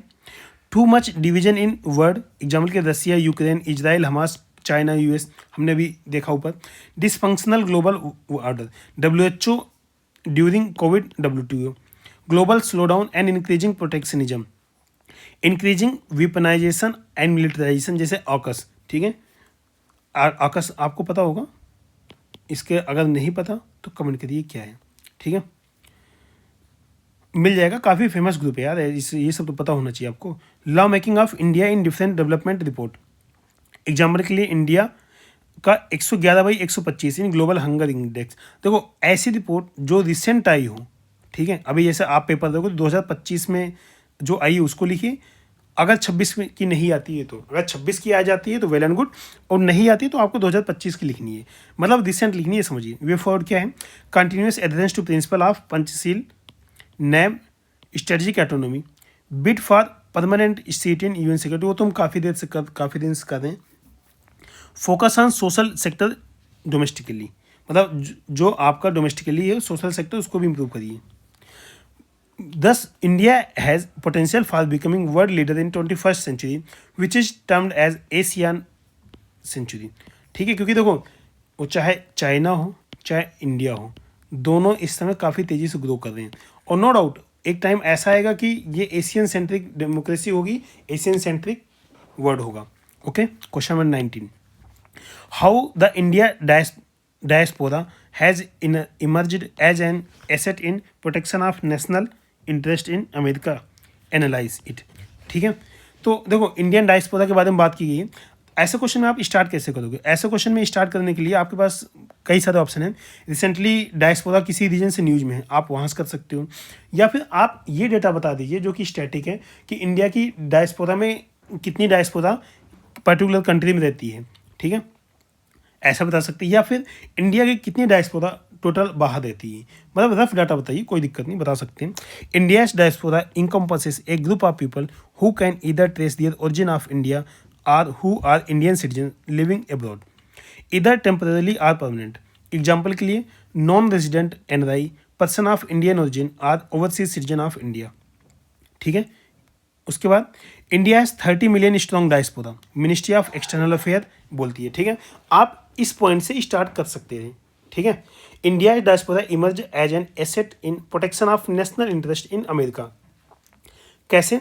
One of the largest diaspora of India in United State, ठीक है, सबसे ज़्यादा 3 million. Promotion of brand India in USA by food, fashion, family, medicine, इसमें ऐड कर लीजिए, मेडिसिन मतलब हेल्थ के सेक्टर में भी हम आगे हैं। Political advocacy, Indian American organisation such as US India political action committee actively lobby US law makers on issues important to India. Example के लिए US India civil nuclear deal 2008। उसके बाद strategic partnership, India American leadership in technology sector such as Sundar Pichai CEO, Satya Nadella CEO in Microsoft, और ये Google में थे, Sundar Pichai Google के, Satya Nadella CEO इसमें, have facilitated strategic partnership between India and American company. Example के लिए Apple iPhone establishing factory facility in India, okay, factory भी establish हो गई दोस्त अभी, ठीक है। Economic diplomacy, Indian American entrepreneurs like Indira Nui have not achieved success only in US business world but promoted economic ties between US and India through investment and partnership. Diaspora diplomacy क्या है? Government engagement with diaspora led to initiative like प्रवासी भारतीय दिवस which bring together India diaspora member from all over USA and world make them important seat. अब इसमें एक heading डालिए political engagement, ठीक है, या फिर डोमेस्टिक पॉलिटिक्स इन यूएसए, ठीक है। जैसे आपको पता है विवेक रामास्वामी, ठीक है, ये ट्रम्प की पार्टी के हैं, ठीक है, रिपब्लिकन, ठीक है। ऐसे ही डेमोक्रेटिक पार्टी के आपको पता होगा कमला हैरिस, ठीक है, कमला हैरिस कमला, ठीक है, ये भी इंडियन डायस्पोरा की थी और इन्होंने मतलब ये वाइस प्रेसिडेंट रह चुकी है। तो मतलब हमारे इंडियन काफ़ी इंपॉर्टेंट पोजीशन पे भी है, ऐसा नहीं है मतलब हम इधर उधर नहीं है, हम अच्छी पोजीशन पे भी हैं, चाहे पॉलिटिकली हो चाहे कैसे भी हो, ठीक है। हैरिस, प्रोटेक्शनिज्म मतलब लिमिटेशन क्या है? प्रोटेक्शनिज्म जैसे like hike in visa fees by USA, मतलब बात बात पे यूएस कहता है वीज़ा नहीं देंगे, ये नहीं करेंगे, वो नहीं करेंगे, मतलब वो सही नहीं है। Impact of covid leading to travel restriction, तो कोविड के टाइम की कंडीशन तो अलग ही थी। Rising instability and terrorism, hate crimes against diaspora. उसके बाद एग्जाम्पल के लिए rent racial violence on Indian, मतलब जो वहाँ पे रहते हैं उनके अगेंस्ट वायलेंस तो होता ही है, इसको इग्नोर नहीं किया जा सकता। रिसेंटली भी एक पर्सन की डेथ हुई थी यूएस में।